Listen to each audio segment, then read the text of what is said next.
There is a time each night when the world holds its breath. The city is silent, the mind is quiet, and the veil between the visible and invisible grows thin as a breath. That time, my child, is the hour of God.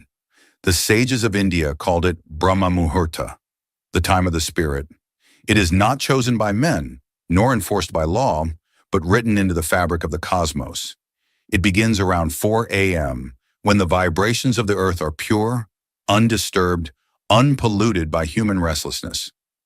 This hour is sacred, not because someone declared it so, but because God whispers most clearly when the world sleeps. At 4 a.m., the soul is most receptive. You are neither deeply asleep nor fully alert.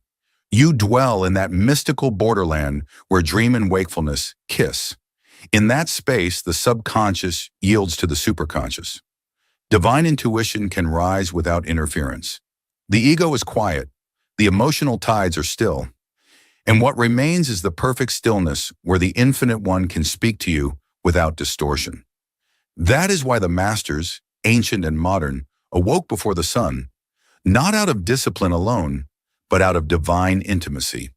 When you rise at 4 a.m., you are not waking up to chase the world. You are awakening to meet the one who sustains it. You are stepping into the temple of stillness before the noises of the world desecrate the altar. And in that sacred chamber of silence, the breath slows, the thoughts dissolve, and the door of the soul opens inward. Many cry out for miracles, but they do so amidst noise and distraction. Few are willing to become receptive to the miracle. But if you wake during the hour of God, if you sit in stillness, if you listen without demand, you will begin to notice a soft current moving within, a vibration, a light, a presence that was always waiting for you. The miracle is not in what you ask for. The miracle is in the state that receives without grasping. At 4 a.m., your energy is clean, your karmic fog is light, your consciousness unburdened by the concerns that rush in after sunrise. This is the moment where transformation is possible, because it is the moment before you remember who the world tells you to be. It is the moment your soul gets to define the day. Those who commune with God in the early morning shape their destiny not with will, but with alignment. They enter the world already filled. They do not seek light. They radiate it. They do not chase peace. They carry it. And the world, sensing something uncommon, begins to respond. Not as resistance, but as reflection. This is why miracles begin to unfold, not from pleading, but from proximity to the divine. You want to change your life. You want to break through the inertia. You want your days to feel like sacred ground. Begin by claiming the 1 hour the world has forgotten. Begin by rising while others sleep. Begin by saying to the universe, I am ready to be remade. Say this now, even before we continue. I will rise with God. I will sit in silence. I will meet the miracle. Say it again. Whisper it before sleep. Let it become your vow. For when you honor the hour of the soul will begin to honor you with its power. Miracles do not fall from the sky like coins tossed by a hidden hand. They do not erupt randomly in the lives of the passive. They appear in the lives of those who are inwardly aligned with the laws of spirit. The universe is not governed by chaos. It is governed by vibration. And every miracle is not the breaking of law, but the fulfillment of higher laws we have forgotten to obey. You must understand, beloved one, that God does not respond to pleading. God responds to vibrational alignment. Your outer circumstances are not divine neglect. They are divine mirrors showing you what your inner world is generating. And when you commit to waking at 4 a.m. each day, not once, not twice, but for 21 sacred mornings, you begin to alter that inner world, not just symbolically, but spiritually, karmically, energetically. Why 21 days? Because spiritual reprogramming requires rhythm. In those 21 days, you begin to undo the karmic inertia that has kept you looping through the same fears, the same doubts, the same spiritual forgetfulness. Every time you choose to rise before the world wakes, you are not just waking your body. You are declaring to the universe, I am no longer asleep to who I am. Discipline in the yogic path is not punishment. It is precision. The same way water, when directed, can cut stone, your inner attention, when focused, can pierce through illusion. Every morning at 4 a.m., as you repeat your practice, you are slowly carving a spiritual groove into your consciousness. And after 21 days, that groove becomes a current, and that current becomes a magnet. And that magnet begins to pull toward you not just serenity, but synchronicities, insights, healings, shifts that seem miraculous to the ordinary eye. This is the secret of the saints. They did not cry for God and then fall back to sleep. They rose to meet him again and again until the body became a temple and the soul a flame. You must stop confusing spiritual excitement with spiritual action. Emotion rises and fades, but action builds structure. Every breath taken at 4 a.m. is a brick in the temple of your destiny. Every moment you sit in silence at that hour is a gate you open within yourself. And one day, without warning, the divine enters. You say you want a miracle, then do what few are willing to do. Rise while the world sleeps. Sit while the world runs. Pray while the world performs. Do this not once but daily, for the soul does not awaken in a moment, it awakens in a pattern. And so I say to you, let your faith be proven by your practice. Let your desire become discipline. Let your longing take form as ritual. You are not waiting for a miracle. The miracle is waiting for you. To meet it in stillness, before the sun rises, before the mind reclaims its chaos. Meet it at 4 a.m. And you will begin to see that what you call divine intervention is really divine consistency. There is a secret no one tells the restless soul. You do not need more willpower. You need inner obedience. True transformation does not come from forcing yourself into action.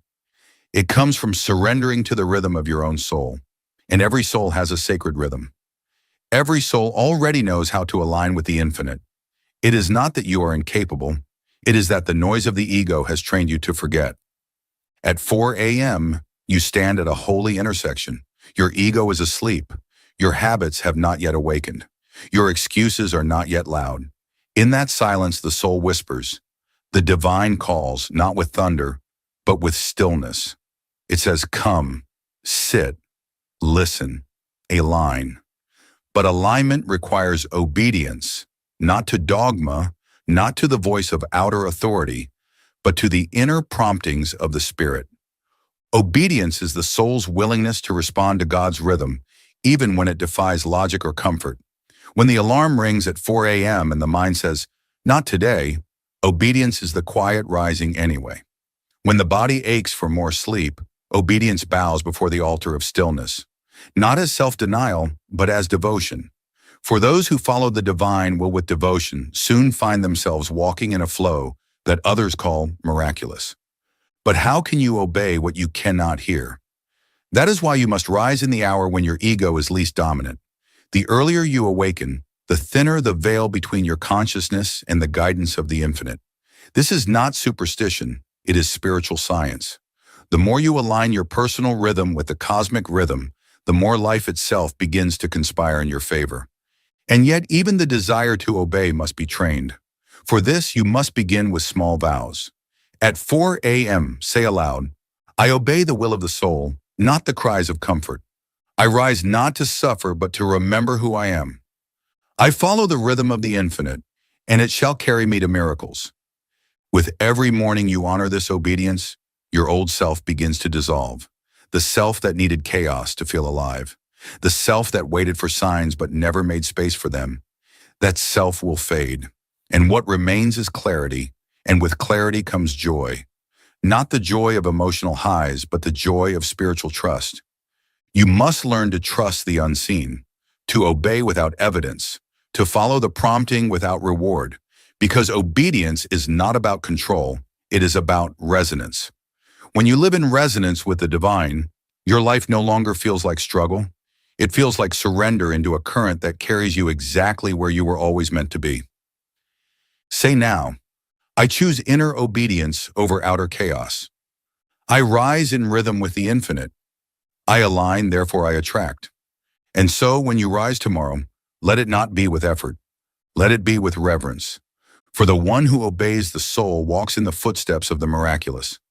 Beloved soul, the way you begin your day is not merely a habit, it is a declaration. The first thought you think in the morning becomes the vibration that governs the next thousand. The first breath you take is not just for the lungs, it is the inhale of identity. And so, if you truly desire miracles, you must not only act differently, you must become someone else within. You must begin each day by remembering, you are not this body. You are not this fear. You are not this limited personality bound by stories. You are the soul, and the soul lives by divine law, not by emotional weather. When you rise at 4 a.m., before the world tells you who you are, you have a window of power. In that sacred hour, you are closest to your original blueprint, untainted, undisturbed, unconfused. This is when you must plant the seed of truth, not the thoughts of yesterday, not the echoes of trauma, but the vibration of your eternal identity. Say this aloud upon waking. I am not this body, I am not this mind, I am the immortal soul. I was sent to radiate divine light, not to chase the world's approval. I am already what I seek. Let these be more than words, let them be soul anchors. Each time you say them, you are realigning the spine of your consciousness. You are reminding the cells, the aura, the breath, that you are not defined by survival, but by divinity. Too many begin the day in reaction. They reach for their phones, their obligations, their worries. They enter the battlefield of life without the armor of truth. But you, if you rise at 4 a.m., you are given a moment to enter not as a beggar, but as a king, as a queen, as a child of the infinite, remembering the crown of spirit that rests invisibly upon your head. You are not meant to spend this life becoming worthy. You are meant to awaken to your worth. And every morning you say, I am the soul. You are hammering away at the illusion that says you must earn love, prove value, or fear rejection. The breath itself becomes the ceremony. Inhale, I am divine. Exhale, I release illusion. With each repetition, the old self dissolves, the karmic habits weaken, and the true self begins to walk the day, not the scared child, not the performer, not the wounded dreamer, but the silent saint within, emerging, clear-eyed and steady. If you want to reshape your destiny, you must reshape your mornings. And to reshape your mornings, you must reshape your first thought. Not what shall I do today, but who shall I be? And when the answer is soul, then even your smallest actions carry the fragrance of the infinite. Say this now with devotion. I do not chase miracles, I align with them.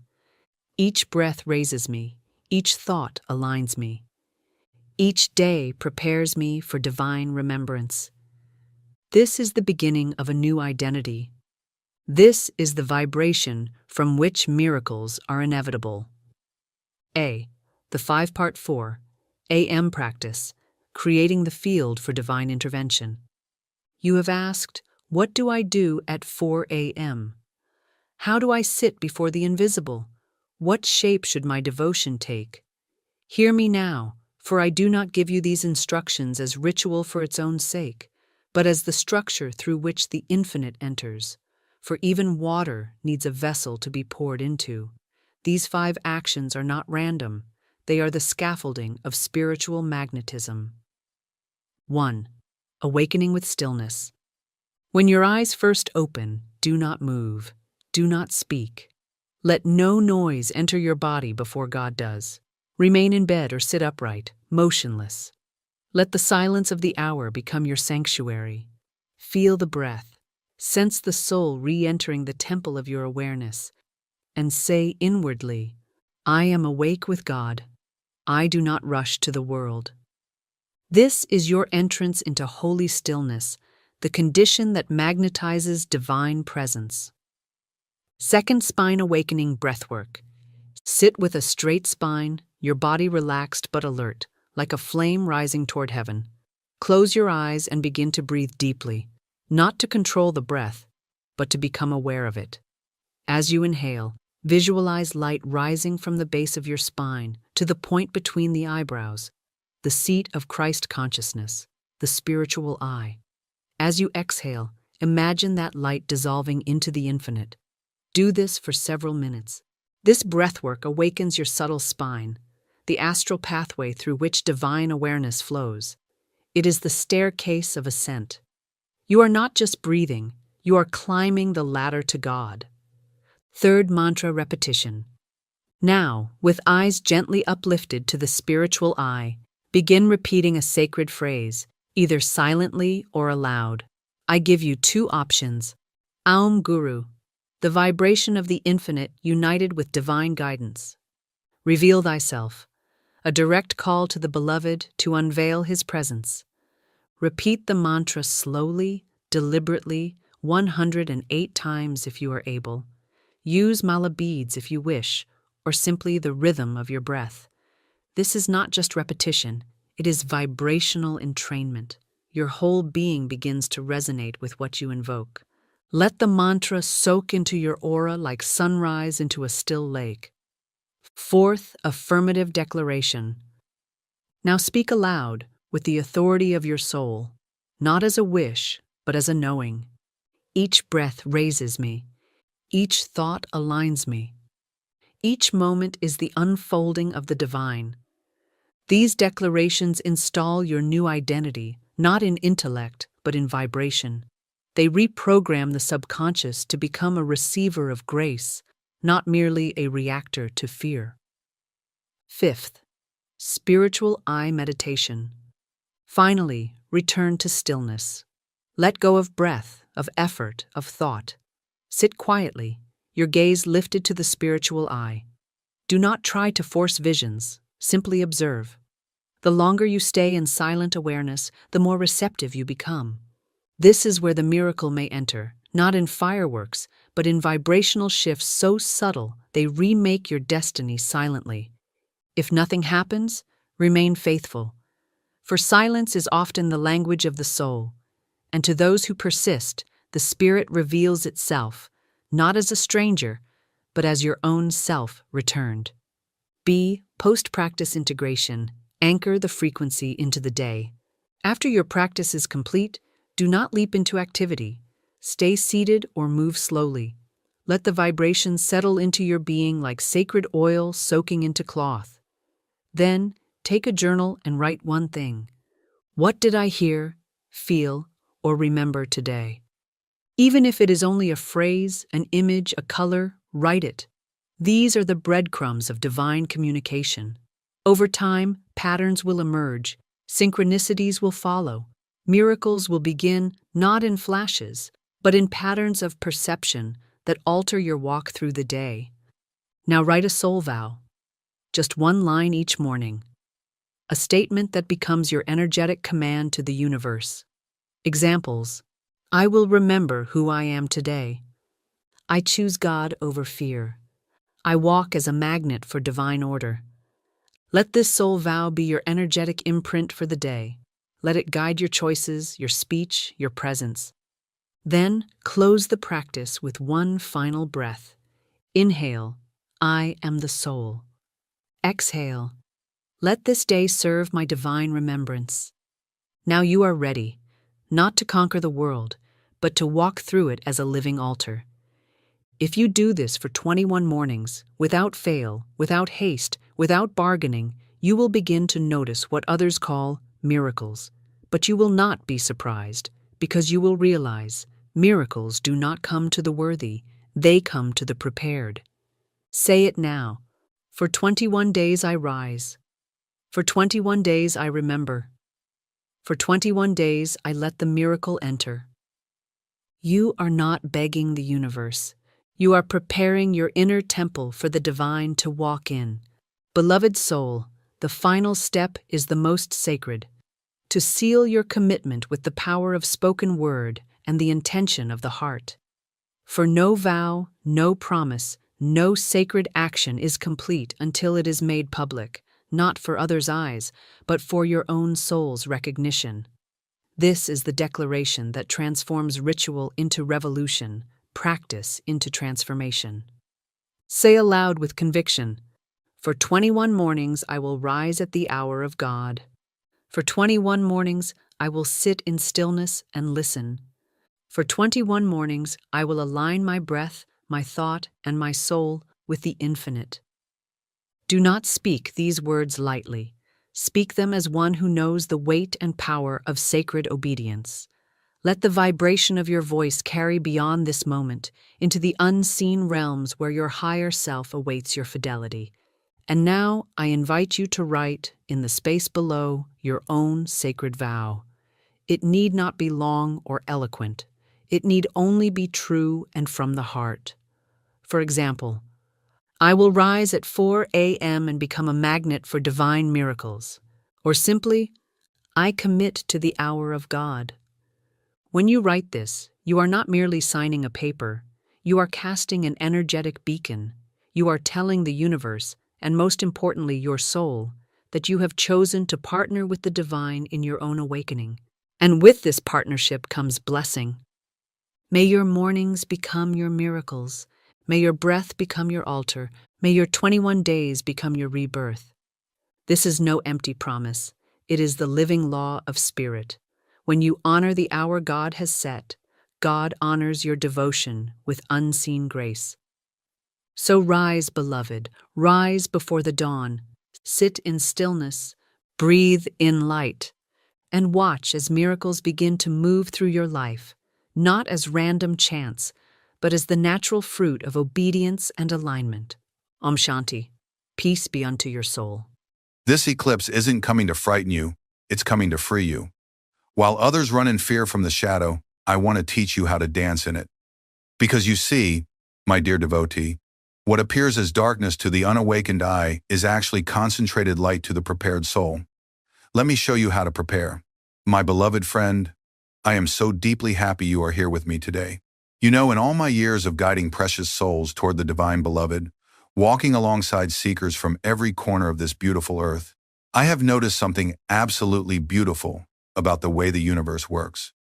The very moments that seem to challenge us the most, the experiences that appear to shake the foundations of our understanding, are often the greatest gifts the cosmos offers for our spiritual awakening. And this September's eclipse, dear one, is exactly such a magnificent gift. You may be feeling spiritually stuck right now, as if you're walking through thick spiritual fog, wondering if you're truly growing on your path, or just going through the familiar motions of your daily practices. Perhaps you've been overwhelmed by all the rapid changes happening in our world, feeling waves of anxiety wash over you when you think about what these cosmic events and global transformations might mean for your life and the lives of those you love. Maybe you're searching desperately for deeper meaning in your existence but don't know where to look next, having read the books and tried the practices but still feeling like something essential is missing. Or you might have this persistent, nagging feeling deep in your soul that you're somehow missing important opportunities for spiritual growth, that doorways to higher consciousness are opening around you, but you can't quite see them or don't know how to walk through them. Dear precious soul, I want you to know that I understand these feelings intimately because I have walked every step of this winding spiritual path myself. I have felt the confusion, the yearning, the occasional despair that comes when we sense there is so much more to existence than what our physical senses reveal. Yet we struggle to access those higher dimensions of being. But I want you to know something wonderful, something that will change how you see not just this eclipse, but your entire spiritual journey. You are not here by accident. Your beautiful, eternal soul chose to incarnate during this exact moment in cosmic history for a very special and profound reason. Before you took birth in this physical form, your soul looked out across the vast tapestry of time and space and said with great excitement and purpose, "Yes, I want to be alive during these eclipse years of the early 21st century. I want to participate directly in this cosmic acceleration of human consciousness. I want to be part of the great awakening that is sweeping across our planet." Unlike those fearful voices who speak of eclipses as omens of doom and destruction, as harbingers of catastrophe and cosmic punishment, I come to you today with the most joyful truth your heart has ever heard. This eclipse is not a test you must survive or a trial you must endure. This eclipse is your personal cosmic graduation ceremony, orchestrated by the Divine Beloved specifically for your soul's advancement. While others offer frightening predictions designed to keep you small and afraid, I offer you the tools of preparation that will expand your consciousness beyond anything you thought possible. While they create fear that contracts your heart and closes your spiritual perception, I bring you ancient wisdom and practical techniques for fearless awakening that will open you to receive the full blessing of this cosmic moment. By the time we finish our sacred conversation today, You will understand with crystal clarity why your soul chose to be here for this eclipse. More importantly, you will know exactly how to align yourself with these incredibly powerful cosmic energies for your highest spiritual good. You will have practical tools you can use not just during the eclipse itself, but for the rest of your spiritual journey. You will leave our time together feeling not anxious about cosmic events, but excited to participate consciously in the universe's grand plan for your awakening. Let me begin by sharing with you a story that fundamentally changed my understanding of what eclipses really are and why they matter so profoundly for every soul seeking union with the divine.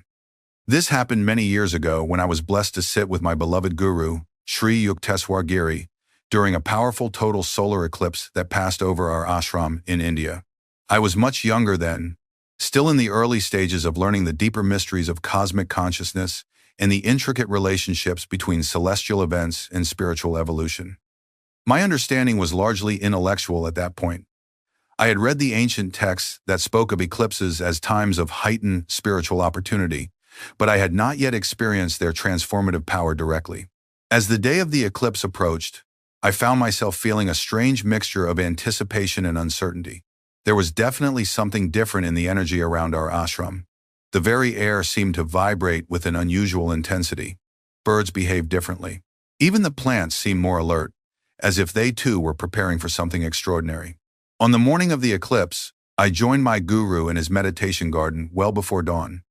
The sky was clear, perfect for observing the celestial dance that was about to unfold. My master sat in his customary meditation posture beneath the ancient banyan tree, his spine perfectly erect, his face already radiating that deep inner peace that comes from constant communion with the divine. As the moon began its journey across the face of the sun, I felt an immediate shift in the atmosphere around us.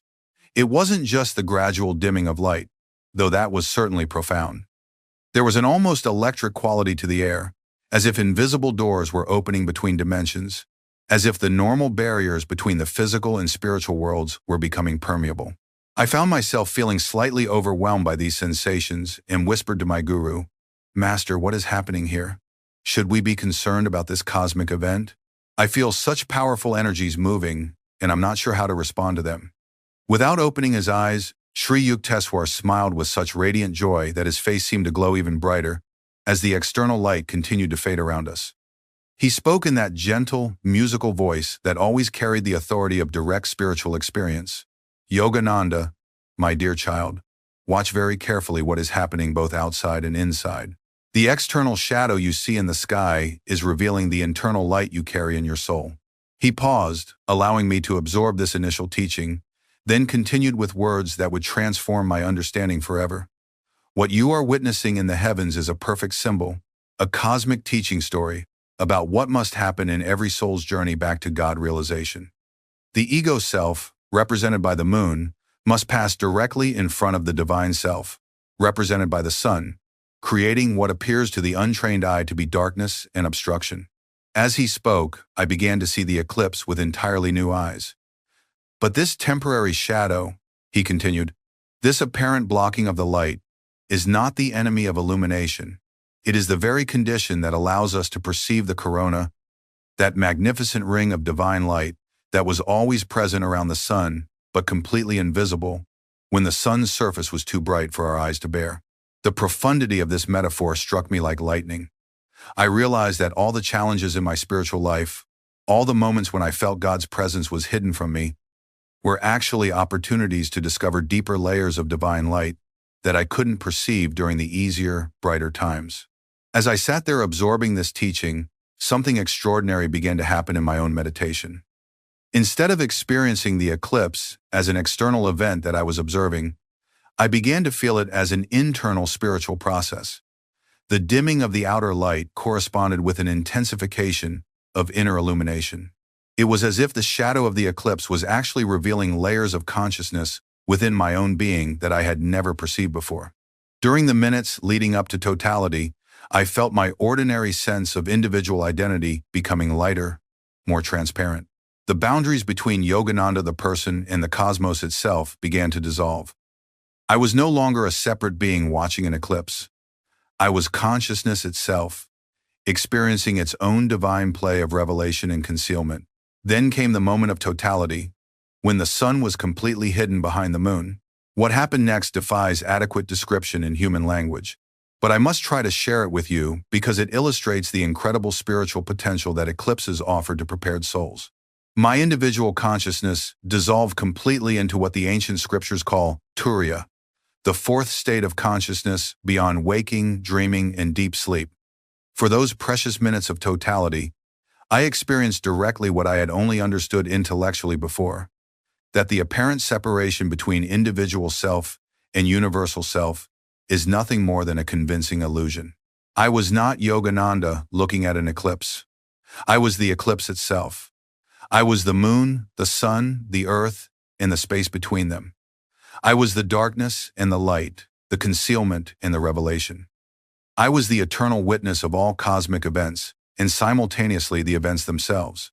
In that indescribable state, I understood that every eclipse throughout history has been the universe looking at itself, celebrating its own infinite creativity.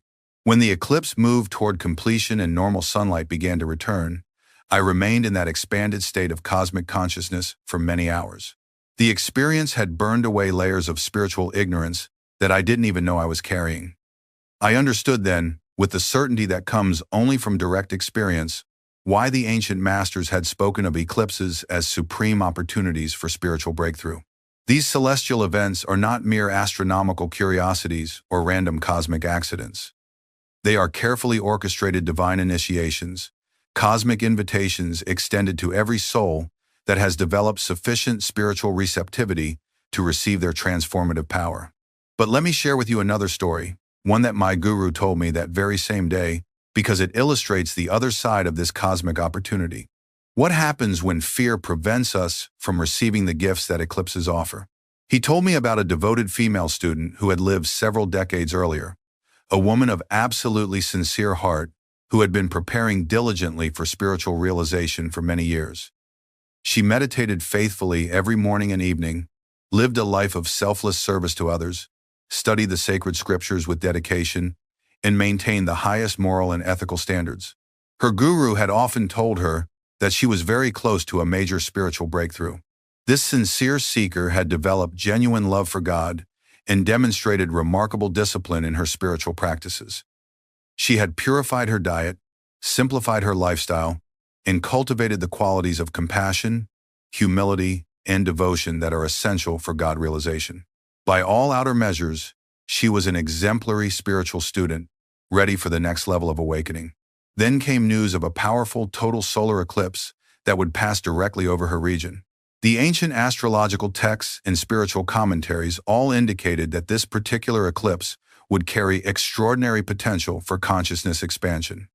Her guru and senior disciples began preparing intensively, increasing their meditation hours and purifying their consciousness even further in anticipation of this cosmic gift. But as the day of the eclipse approached, this sincere woman began to feel afraid.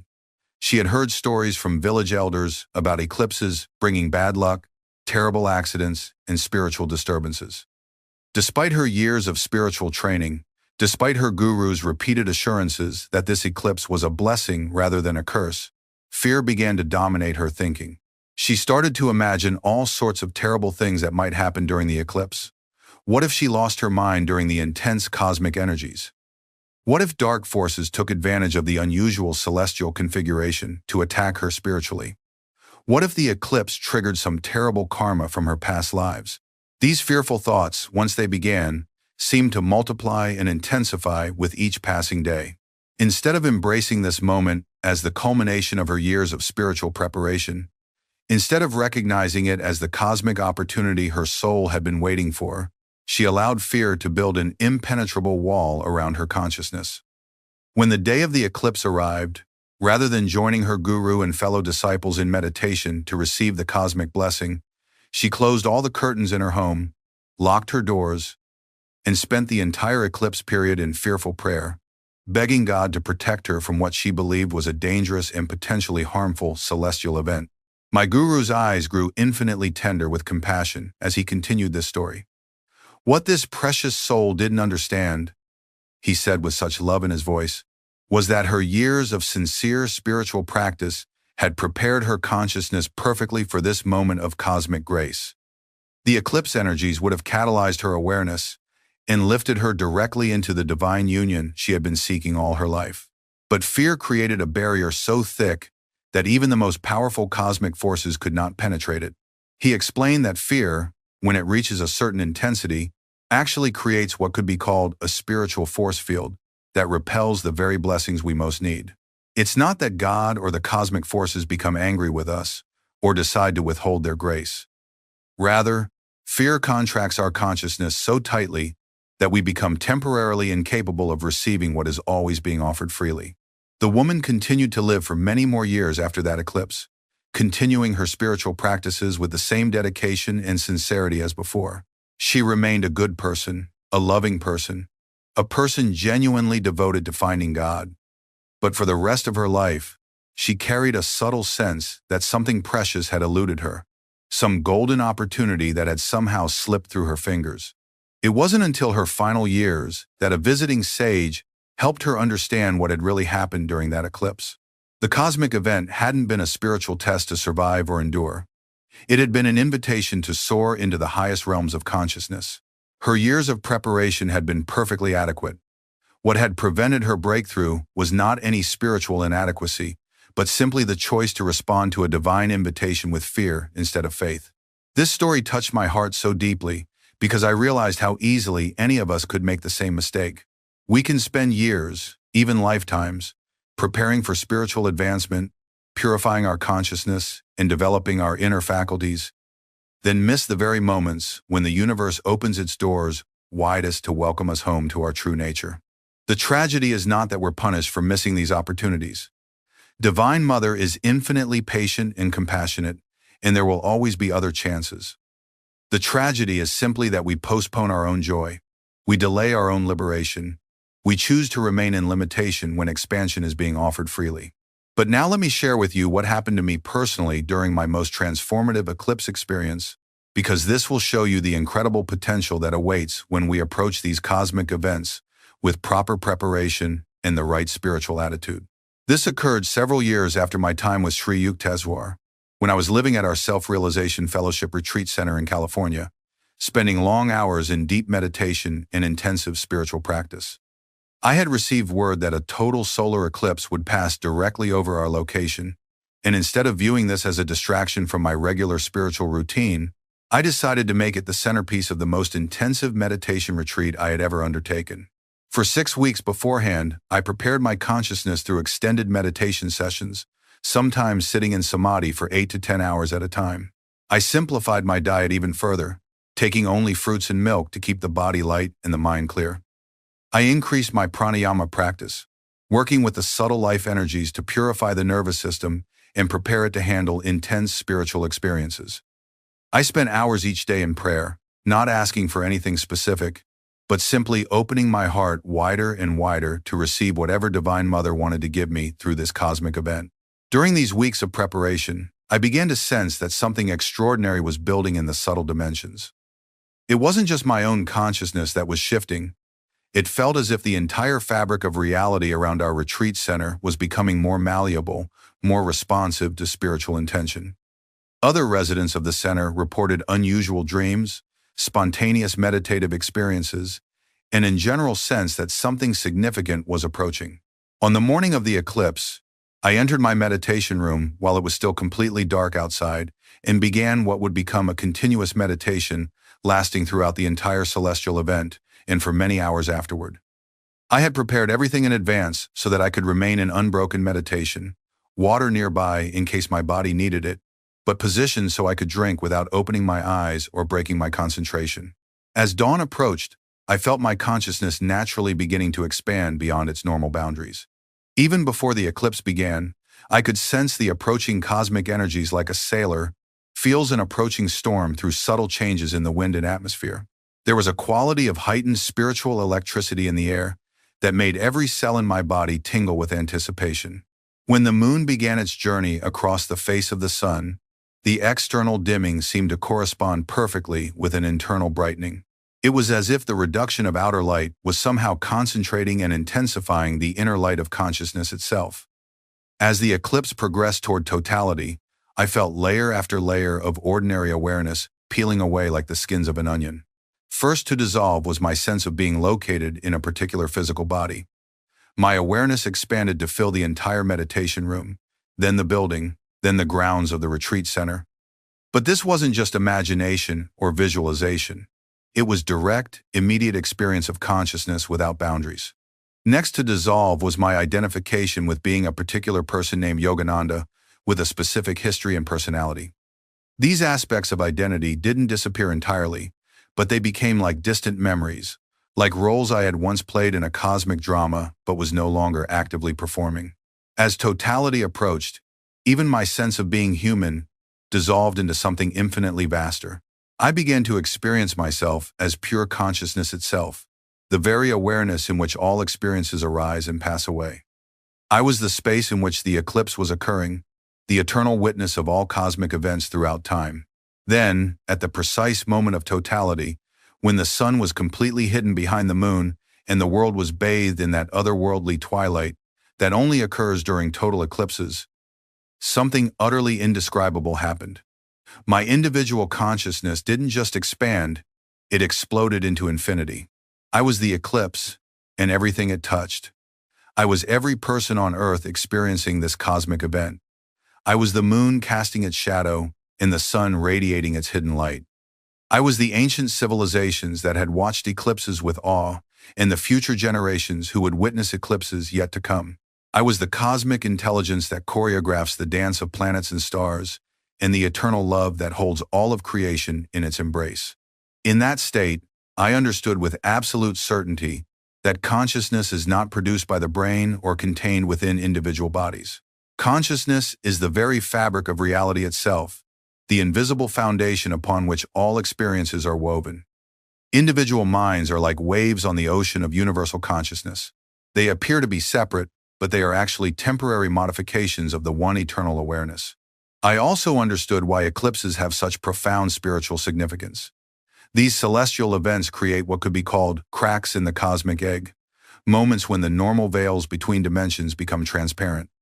For souls who have prepared their consciousness adequately, eclipses offer direct access to states of awareness that might otherwise take years or lifetimes to achieve through regular spiritual practice alone. When the eclipse moved past totality and normal sunlight began to return, I remained in that expanded state of cosmic consciousness for the rest of that day and well into the following morning. Even as I gradually returned to normal awareness and resumed my daily activities, something fundamental had shifted permanently. I had experienced directly that my true nature is not the small, separate self I had imagined myself to be, but the infinite, eternal self that is the source and substance of all existence. This experience became the foundation for everything I would later teach about the true nature of human identity and our relationship to the divine. It showed me beyond any possibility of doubt that what we call spiritual realization is not about acquiring something new or foreign to our nature. It's about remembering and returning to what we have always been underneath the layers of forgetfulness and identification with limitation. Now that you've heard these stories from my own spiritual journey and the experiences of other seekers, let me share with you the deeper principles that will help you understand not just this September eclipse, but how to recognize and embrace every moment of cosmic significance that comes into your life. The first principle I want you to understand deeply is what I call the sacred dance of light and shadow. You see, my dear friend, most people in our modern world have been conditioned to think of light and darkness as opposites, as enemies in some cosmic battle between good and evil.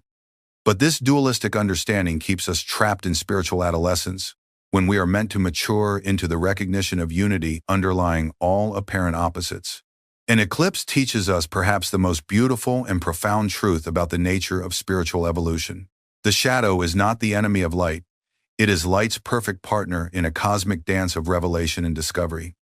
Just as the moon's shadow during an eclipse allows us to see the sun's magnificent corona that is normally invisible, the challenges and apparent darkness in our personal lives allow us to discover inner light and spiritual resources we never knew we possessed. Think deeply about your own spiritual journey for a moment. Haven't your greatest periods of growth and expansion often come during your most difficult and challenging times? When everything in your outer life seemed dark and uncertain, when you felt most alone and confused, didn't you discover inner strength, wisdom, and resilience you didn't know you had? This is the eclipse principle operating in your daily experience. The external events in our world, whether they are personal challenges like illness or loss, or cosmic phenomena like eclipses and planetary alignments, are mirrors reflecting our internal state of consciousness back to us.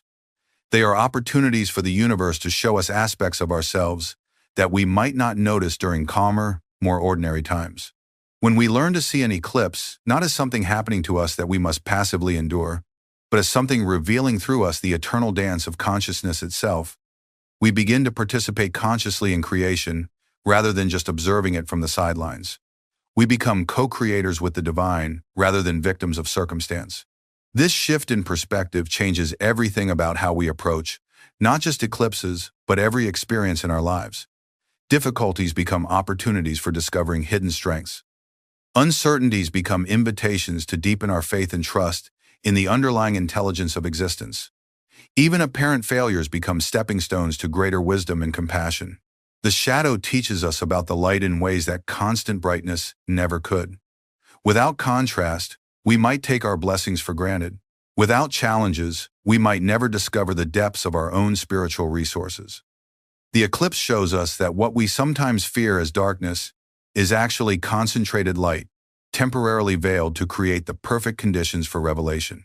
This is why advanced spiritual practitioners throughout history have often sought out challenging conditions for their most intensive practices. They understood that spiritual muscles, like physical muscles, grow stronger when they encounter resistance. They knew that the cosmic intelligence often uses apparent obstacles as the very means of our advancement. So when this eclipse comes in September, instead of approaching it with fear or apprehension, I want you to welcome it as a cosmic gift specifically designed to reveal new dimensions of your own divine nature. The shadow it casts is not coming to harm you, it's coming to show you inner light you didn't know you possessed. The second essential principle is understanding what I call cosmic timing and soul readiness. There is a magnificent intelligence operating throughout the universe that coordinates outer events with inner preparedness in ways that the rational mind can barely comprehend. Nothing happens by accident, especially not the major cosmic events that seem to coincide with periods of intense spiritual seeking and global awakening. You are not born at a random time in cosmic history.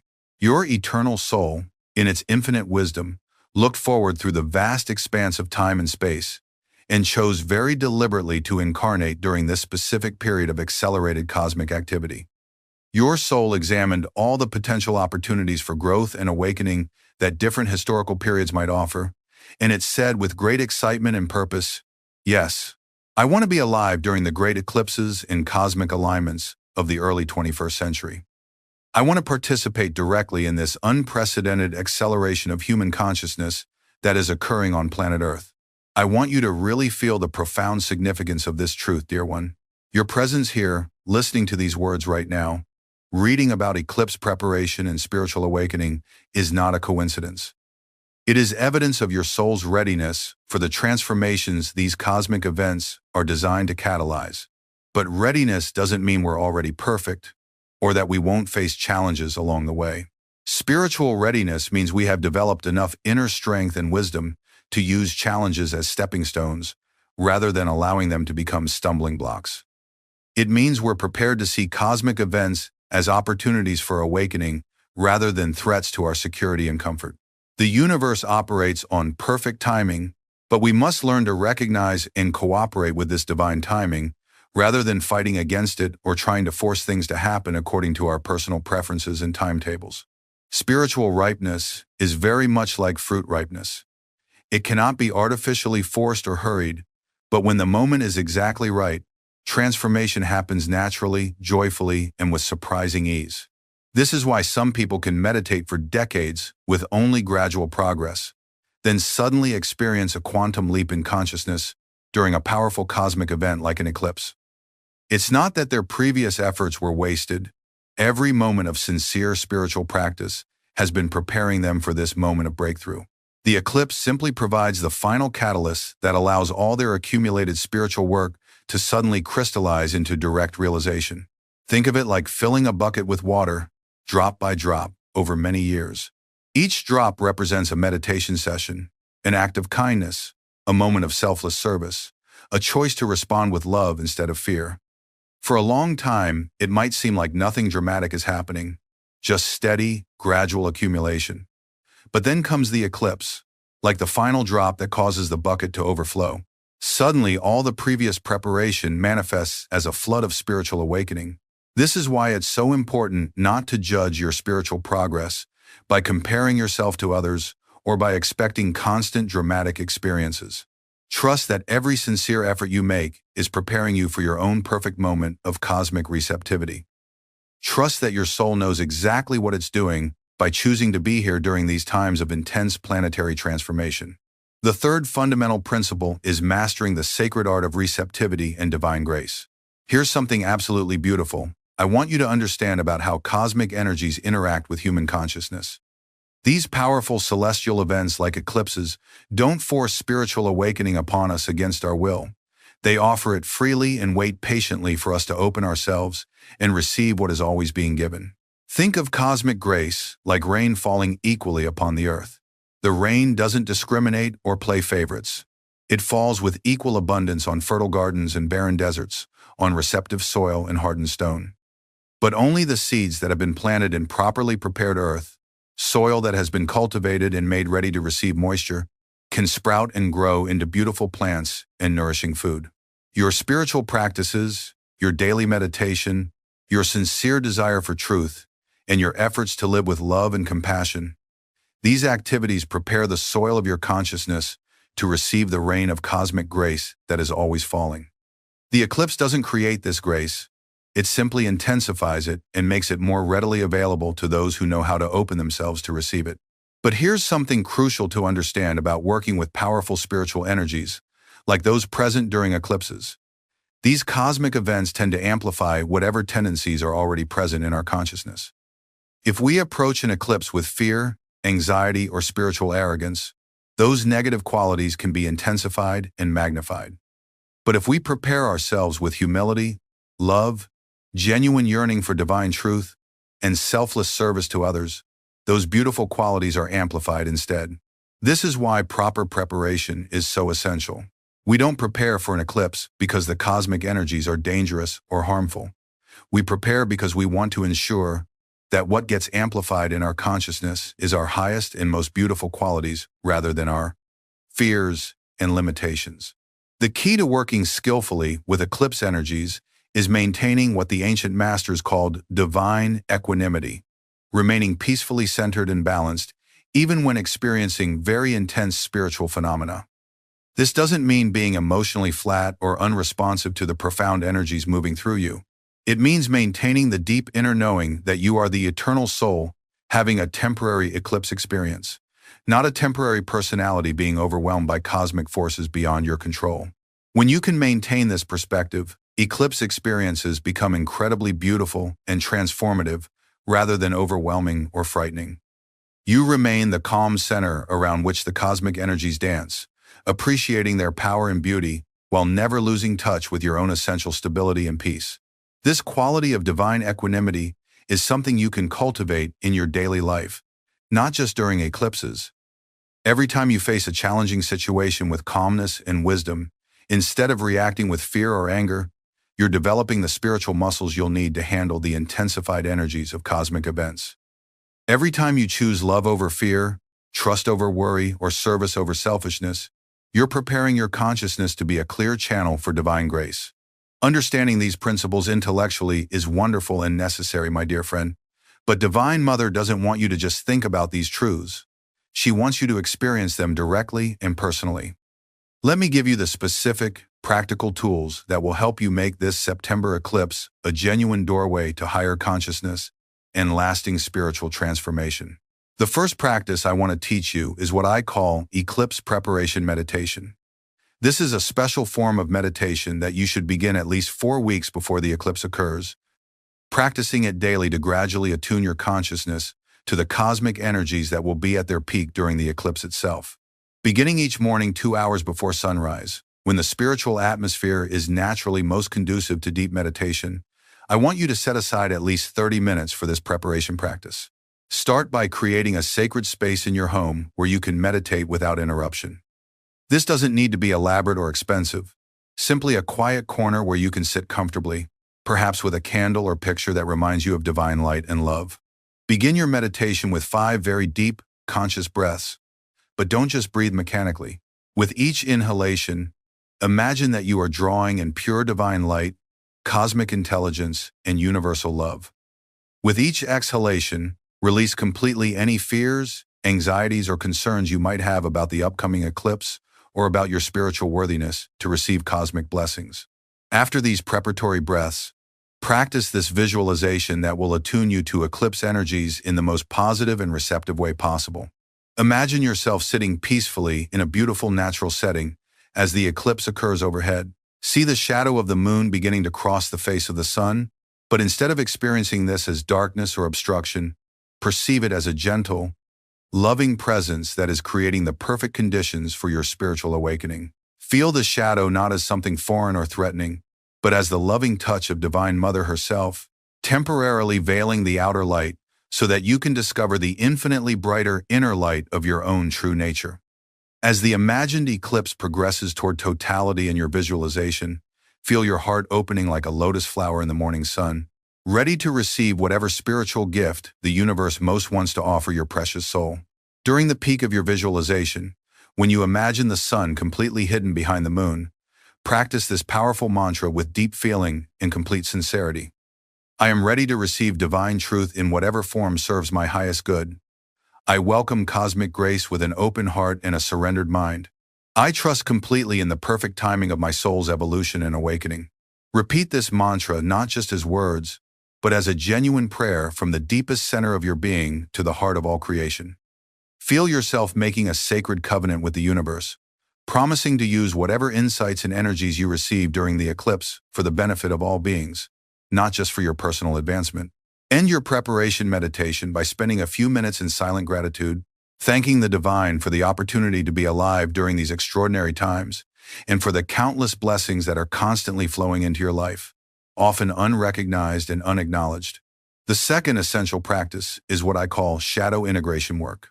This is profound inner work that you can and should do every day, not just during eclipse periods, but it becomes especially powerful and necessary during times of intensified cosmic activity. The principle behind shadow integration is beautifully simple, yet spiritually revolutionary. Instead of trying to suppress, deny, or fight against the aspects of yourself that you consider negative or unspiritual, you learn to embrace these shadow qualities with the same loving acceptance you would offer to a frightened child who needs comfort and guidance. Each morning, as part of your daily spiritual practice, ask yourself this honest and courageous question. What shadow aspect of my personality or consciousness am I ready to acknowledge, embrace, and transform today? Then sit quietly and allow whatever wants to emerge to come forward without judgment or resistance. Maybe it's impatience with your spiritual progress that you've been trying to push away because you think spiritual people should always be peaceful and accepting. Maybe it's fear about whether you're truly worthy of cosmic blessings and spiritual advancement. Maybe it's anger about injustices you see in the world. Anger that you've been suppressing because you believe spiritual people shouldn't feel such intense emotions. Maybe it's envy of other people who seem to be more advanced on their spiritual paths than you are. Whatever shadow material emerges during this practice, instead of pushing it away or criticizing yourself for having these very human feelings, practice looking at these aspects of yourself with the same compassionate curiosity you would bring to observing clouds passing across the sky. Notice them without identifying completely with them. Acknowledge them without being ashamed of them. Keep a simple journal during the weeks and months surrounding the eclipse, writing down your honest thoughts and feelings without any editing or censorship. Don't worry about whether your thoughts are spiritual enough or positive enough.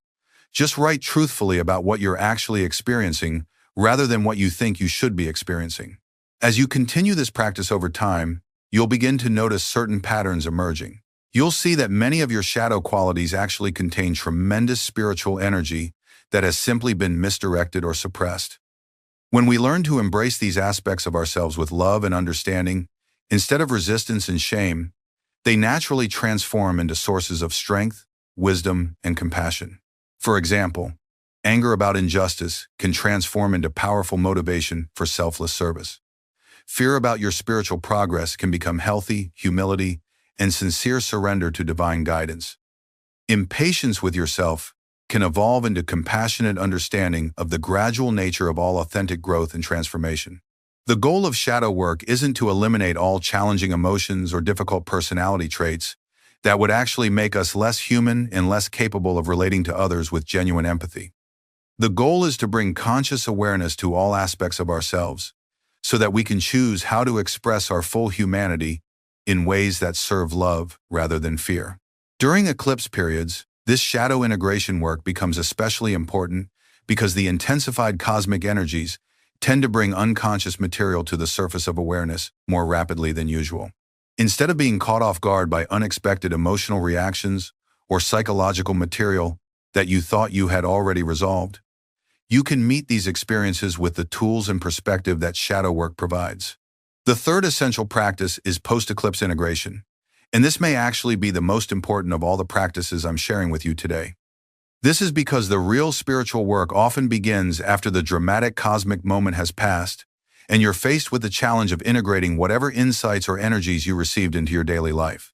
Many sincere seekers make the mistake of thinking that a powerful spiritual experience like an eclipse breakthrough is the end goal of the spiritual path. They have a profound opening during the cosmic event, then gradually return to their ordinary consciousness and daily routines without doing the necessary work to anchor and integrate their expanded awareness.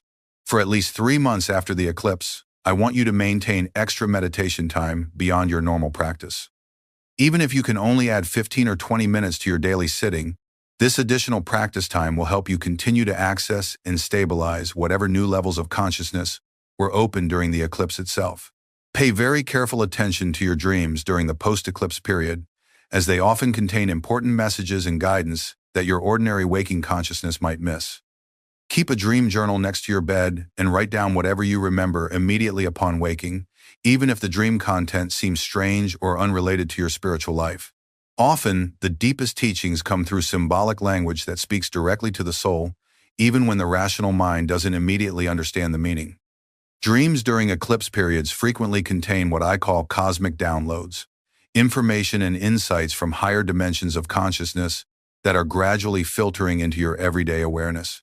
Notice also how your intuition may be significantly stronger during the months following an eclipse. You might find yourself knowing things without knowing how you know them, or receiving guidance about important life decisions through subtle inner promptings rather than logical analysis. This heightened intuitive sensitivity is one of the most practical gifts that eclipse experiences often provide, but it requires careful attention and trust to develop fully. Pay attention to how your compassion and understanding of others may be deeper and more natural than before.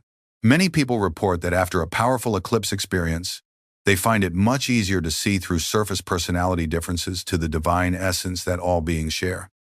This expanded perception of unity is another common eclipse gift that can transform all your relationships if you learn to trust and act upon it. Create a sacred space in your home where you can continue to connect with the eclipse energy long after the cosmic event has passed.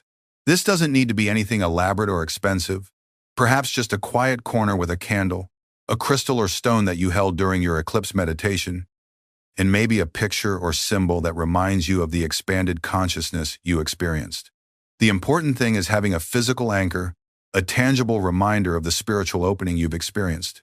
When the demands of daily life threaten to pull you back into old patterns of thinking and behaving, you can return to this sacred space to reconnect with the deeper truth of who you really are.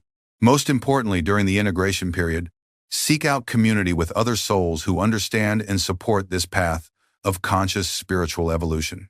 Share your eclipse experiences with trusted friends who won't dismiss or minimize what you've gone through. Learn from the experiences of others who have also been working consciously with cosmic energies for their spiritual development. Remember that we are all walking each other home to our divine source. The eclipse awakens us not just as isolated individuals, but as part of the greater family of consciousness that is evolving together during these extraordinary times on planet Earth. Your personal awakening contributes to the awakening of all humanity, and the awakening of others supports and amplifies your own growth. Consider joining or forming a meditation group specifically focused on conscious participation in cosmic events.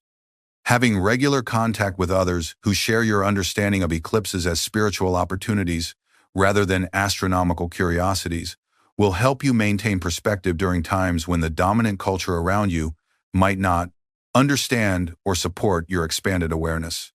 Now, my dear friend, let me share with you some additional insights about working with eclipse energies that come from decades of direct experience and observation of how these cosmic events affect human consciousness. One of the most important things to understand is that eclipses often trigger what I call spiritual acceleration periods that can last for months or even years after the initial cosmic event. You may find that synchronicities increase dramatically in your life, that meaningful coincidences happen with surprising frequency, and that the universe seems to be responding more quickly and directly to your thoughts, intentions, and prayers. This accelerated manifestation can be wonderful if you're focusing your mind on positive, loving, and spiritually constructive thoughts and desires. But it also means you need to be more careful than usual about maintaining mental discipline and emotional equilibrium. Negative thought patterns, fears, and destructive emotions can also manifest more quickly during these periods of heightened cosmic sensitivity.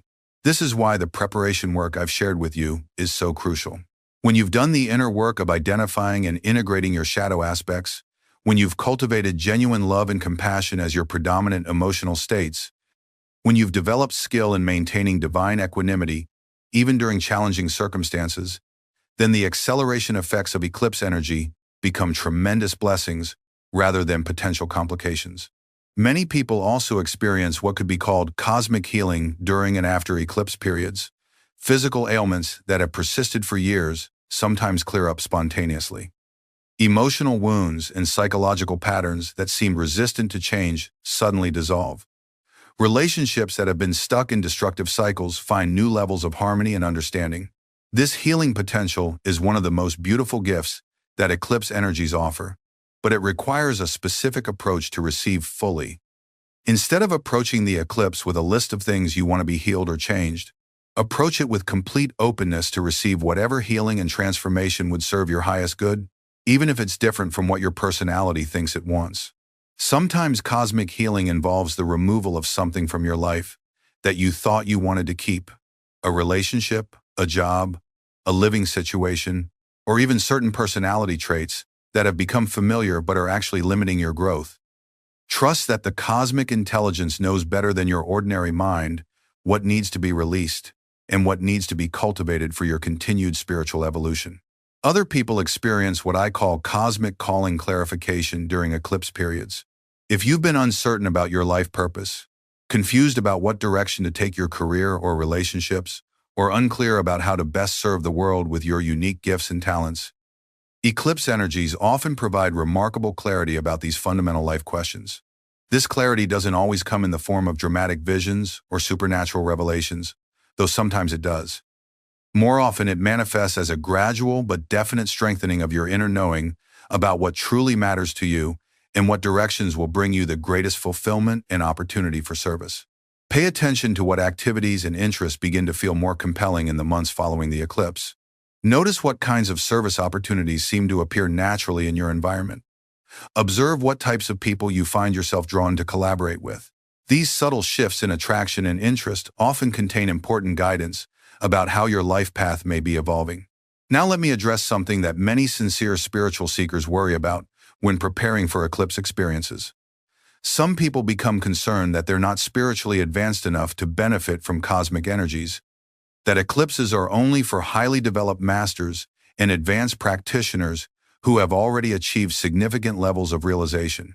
My dear friend, this concern, while understandable, is based on a fundamental misunderstanding of how divine grace operates. Cosmic events like eclipses are not rewards for spiritual achievement that must be earned through years of perfect practice. They are gifts of grace offered freely to every soul that is sincere in its desire for truth and willing to receive what is being given.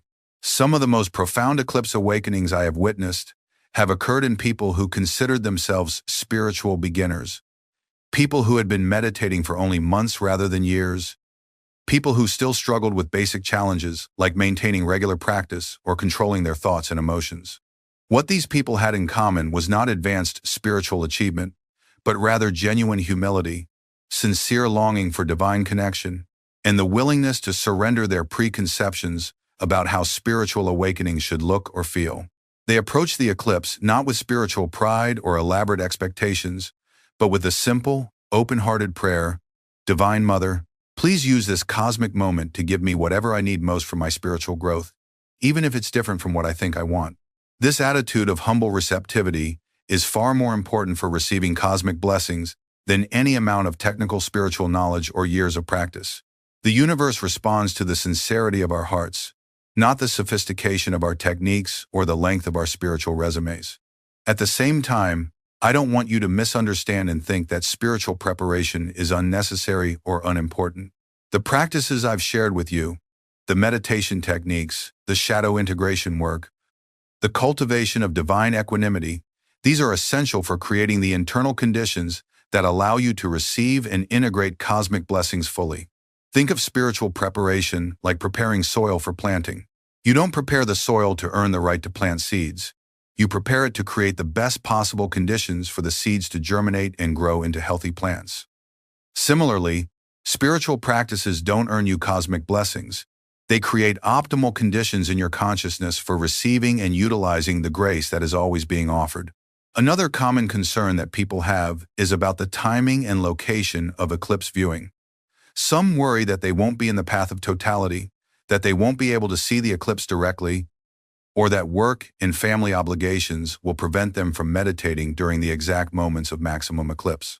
While being able to witness an eclipse directly is certainly a profound and moving experience, the spiritual benefits of eclipse energy are not limited to those who can observe the astronomical event with their physical eyes.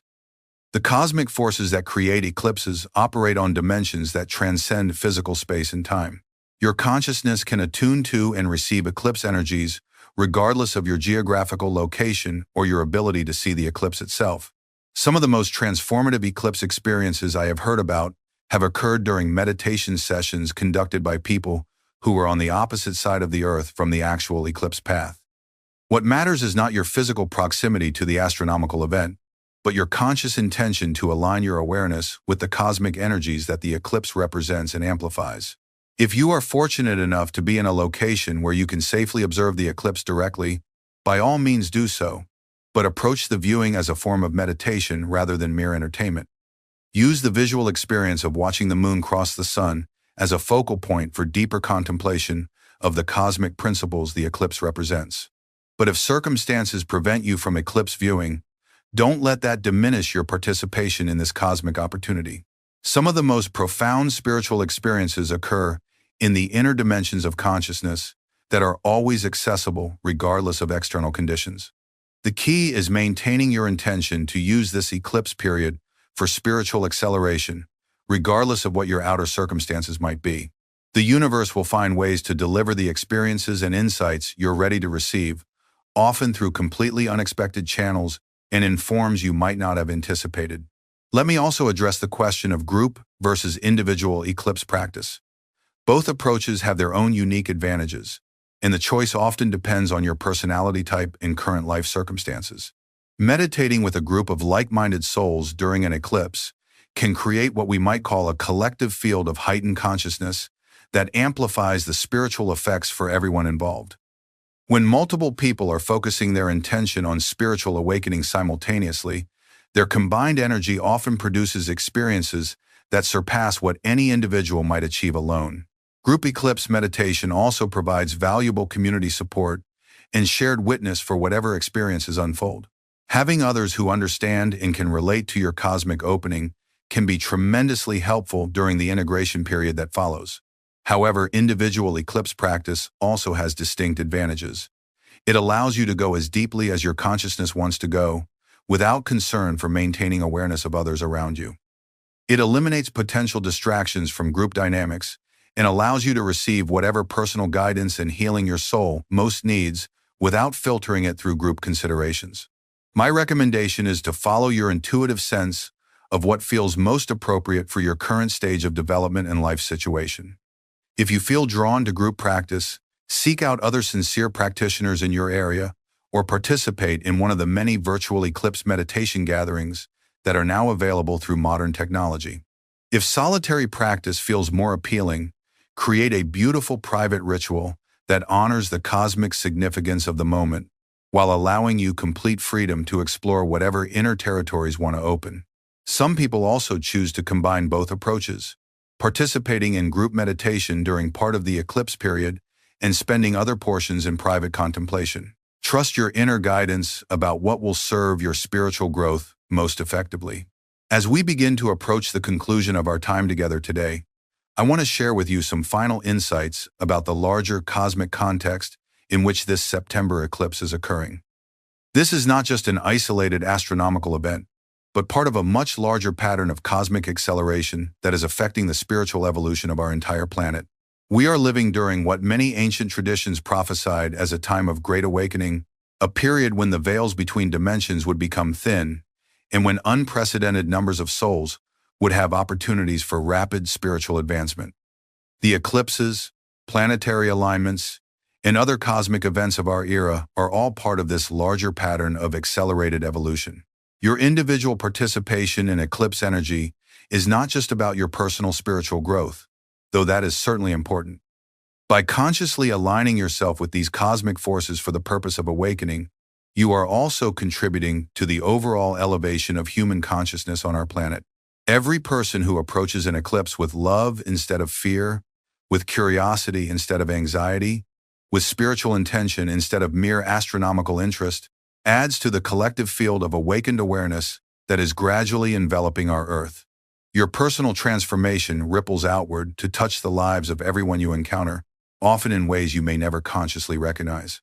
This is why eclipse preparation and conscious participation in cosmic events is actually a form of planetary service. By doing your own inner work, by preparing your consciousness to receive cosmic blessings, by approaching eclipse experiences with the highest spiritual intentions, you are helping to anchor higher frequencies of love and wisdom in the collective field of human consciousness. Think of yourself as a cosmic acupuncture point, a specific location where divine energy can enter the planetary energy system and circulate to benefit the whole. Your individual awakening contributes to the awakening of all humanity, just as the awakening of others supports and amplifies your own continued growth. In this context, the shadow integration work I described earlier becomes even more significant. When you heal and integrate your own inner shadows, you are also helping to heal the collective shadows of human consciousness. The fear, hatred, greed, and violence that create so much suffering in our world. When you develop genuine inner peace and unconditional love, these qualities radiate from you constantly, affecting everyone you meet in subtle but powerful ways. When you learn to maintain divine equanimity during challenging circumstances, you become a stabilizing influence in the collective emotional field of humanity. This is why authentic spiritual work is never selfish, even when it appears to be focused primarily on personal development. Every step you take toward truth, love, and freedom creates more space for others to take their own steps in the same direction. My beloved friend, as we come to the end of our sacred conversation today, I want you to carry this ultimate truth in your heart like a flame that can never be extinguished. This September eclipse is not just another astronomical event to observe or endure. It is a cosmic love letter written specifically for your precious soul by the Divine Beloved, who has been patiently waiting lifetimes for you to remember your true nature. Remember always, dear one, that eclipses don't create your divinity, they simply reveal it. This September, when the shadow of the moon crosses the face of the sun, let it also cross and dissolve the illusions that have kept you from recognizing your eternal, infinite self. You are not a small, fearful being at the mercy of cosmic forces beyond your control. You are a divine child of the universe, temporarily playing in the realm of light and shadow for the pure joy of discovery and remembrance. When that sacred moment of eclipse arrives, whether you can see it with your physical eyes or experience it only in the depths of meditation, know that your spiritual eyes are being opened to perceive dimensions of reality that are normally hidden from ordinary awareness. Trust the process completely. Welcome the shadow as lovingly as you welcome the light, because they are both expressions of the same infinite intelligence that created you and loves you beyond all understanding. The cosmic forces that choreograph the dance of planets and stars are the very same forces that beat your heart, inspire your highest dreams, and draw you irresistibly toward union with your divine source. You are not separate from this grand cosmic symphony. You are one of its most beautiful and essential notes. This eclipse is simply the universe's way of reminding you of your own magnificent nature, of calling you to step more fully into the greatness that has always been your birthright. It is an invitation to release every limitation you have ever believed about yourself, and to embrace the unlimited love, wisdom, and creative power that is your true essence. Let me leave you with this sacred affirmation that you can carry in your heart, not just during the eclipse, but every moment of your spiritual journey.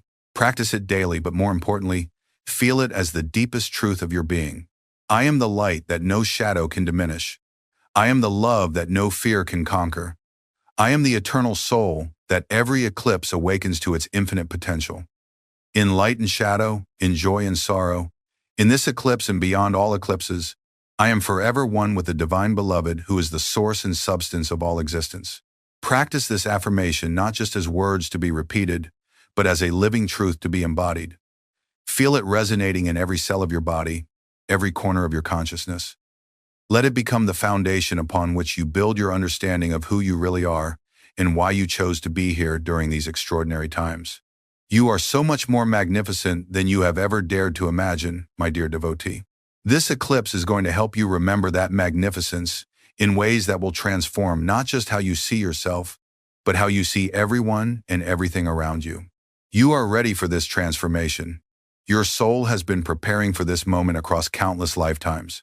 If these words have stirred something deep within your heart, if they have awakened even a small recognition of the truth they point toward, please subscribe to join our growing family of awakening souls. Your subscription helps ensure that these timeless teachings of love and awakening can reach other searching hearts around the world who are hungry for the kind of spiritual nourishment that eclipses and cosmic events can provide. Like this video if it has brought you even a moment of peace, clarity, or inspiration. Each like is a blessing that helps the algorithm share these ancient truths with souls who need to hear them, souls who are also preparing for their own cosmic graduations and spiritual breakthroughs. And I would love to hear from you in the comments section below. Share your own eclipse experiences if you've had them. Tell us what fears you're ready to transform into faith through this upcoming cosmic event. Let us know what dreams and aspirations you're ready to allow the eclipse energies to amplify and manifest in your life. What aspects of yourself are you most ready to release into the loving embrace of cosmic transformation? What new qualities would you like to see emerge as you step more fully into your divine nature? Your sharing creates community and inspiration for other souls who are walking this same path of conscious evolution. Remember that we are all walking each other home to our divine source. Your experience and insights may be exactly what another searching soul needs to hear to take their next step forward. This is how the family of consciousness supports and nurtures itself, through the generous sharing of our struggles, our victories, our questions, and our discoveries. Until we meet again in the light of divine love, this is your devoted friend Yogananda, holding you always in the highest vibration of blessing and encouragement. Remember that you are loved beyond measure by a cosmic intelligence that knows your every need before you ask and has already provided everything necessary for your complete spiritual fulfillment. You are guided beyond your understanding by a wisdom that sees the perfect pattern underlying all apparent chaos and confusion. You are supported by the same divine power that holds galaxies in their courses and awakens every flower to bloom in its perfect season. And most importantly, you are ready, more ready than you know, for the magnificent awakening that this eclipse wants to offer your beautiful, eternal soul. May all beings everywhere awaken to their true nature. May all hearts open to receive the infinite love that is our common source. And may this eclipse be a doorway through which divine light pours into our world, transforming everything it touches into expressions of the same perfect love that created us all. Beloved soul, I welcome you into this sacred hour where we shall awaken together to a truth long forgotten, a truth hidden beneath centuries of conditioned worship and misunderstood devotion. You were never meant to crawl before God like a beggar in the dust. You were born to stand as a radiant child of the infinite, speaking words that carry the authority of spirit itself. For ages, humanity has learned to pray with trembling lips, whispering pleas into a seemingly silent heaven, fearing that their cries might not reach the divine ear, or fearing that they were unworthy of response. But I tell you now, in the quiet certainty of spiritual realization, heaven is not deaf, nor is God distant. The stillness you mistake for absence is not indifference, but infinite readiness, waiting for you to remember who you truly are. When you pray in desperation, you believe you are separate from divine power. You feel small, weak, abandoned by the cosmic forces that breathe life into every star and every heartbeat. But when you pray as a soul awakened, when you command in harmony with God's will, you discover a higher law. Divine power does not merely listen to you, moves through you. The voice you think is your own is meant to be an instrument for Spirit's decree. When you speak from that level of alignment, heaven does not deliberate whether to respond. It must respond, for it is your own divine essence that is issuing the command. This, beloved, is the forgotten power of divine command, a power known to saints and masters who have walked this earth as awakened sons and daughters of God. They did not merely ask meekly for miracles, they commanded light to shine in darkness, disease to dissolve in divine vitality, destiny itself to be redirected according to the higher plan of Spirit. They did not do so with human arrogance or personal force, but with deep humility, knowing fully that they were instruments of the eternal. They allowed the voice of God to speak through their own, and because of that, mountains moved and the very elements of creation bowed in response. Today, we shall walk together into this mystery, not as philosophers debating the nature of prayer, but as spiritual scientists returning to a living truth. You were born with the authority of divine speech. Your words, when infused with faith and harmony with Spirit, are not weak sounds lost in empty air. They are currents of energy shaping the fabric of reality. Let us set aside, for this sacred time, the old posture of fearful pleading and rediscover the posture of divine remembrance, where you speak to heaven as a soul speaking to its source, where you command not to bend God's will to yours, but to merge your will with His, that His power may flow unimpeded through you. Close your eyes for a moment now, beloved. Place your hand upon your heart and silently affirm, I am not a beggar in the house of my Father. I am a child of the infinite. Divine power breathes through me. Heaven hears me, for heaven lives within me. Feel the truth of these words vibrating through your being as we begin this journey into the art and science of divine command, the way to speak and have heaven respond with certainty and love. Beloved soul, as we journey deeper into this sacred teaching, let us pause to reflect on who and what you truly are. From birth, the world has whispered countless identities into your ears, that you are a frail body destined to perish, a mortal mind tossed about by fate, a fragile creature dependent on the mercy of unseen powers. These illusions are so persistent that even when you kneel in prayer, they whisper through your thoughts, telling you that you are small and separate from the vast intelligence that governs the cosmos. But this is not the truth of your being. This is Mayatha veil of delusion that hides your divine heritage. The masters from ages past have torn through this veil and spoken with the voice of Spirit itself. They saw that within every human heart dwells the spark of the infinitia flame of the same divine light that set the stars ablaze, a consciousness born of the very essence of God. This spark is not metaphorical. It is a living, radiant presence in you. And because of it, you are not merely a petitioner before heaven, you are a co-creator with it. The words you speak, the thoughts you hold, the intentions you nurture, all these are seeds cast into the soil of cosmic law. And in time, they bear fruit according to the energy with which they were planted. This is why Yogananda taught that you must never see yourself as powerless before life's trials. The soul, when awakened, commands realities because it is one with the source from which realities arise. Divine authority is not granted by earthly crowns or human titles. It is the birthright of every soul made in the image of Spirit. When you speak from the surface of ego, your words scatter like leaves in a storm. But when you speak from the still depths of your soul, attuned to God's vibration, your words become streams of divine will, carving paths through the fabric of existence itself. Remember, beloved, Christ Himself said, "It is not I, but the Father within me who doeth the works." This is the eternal law of divine command.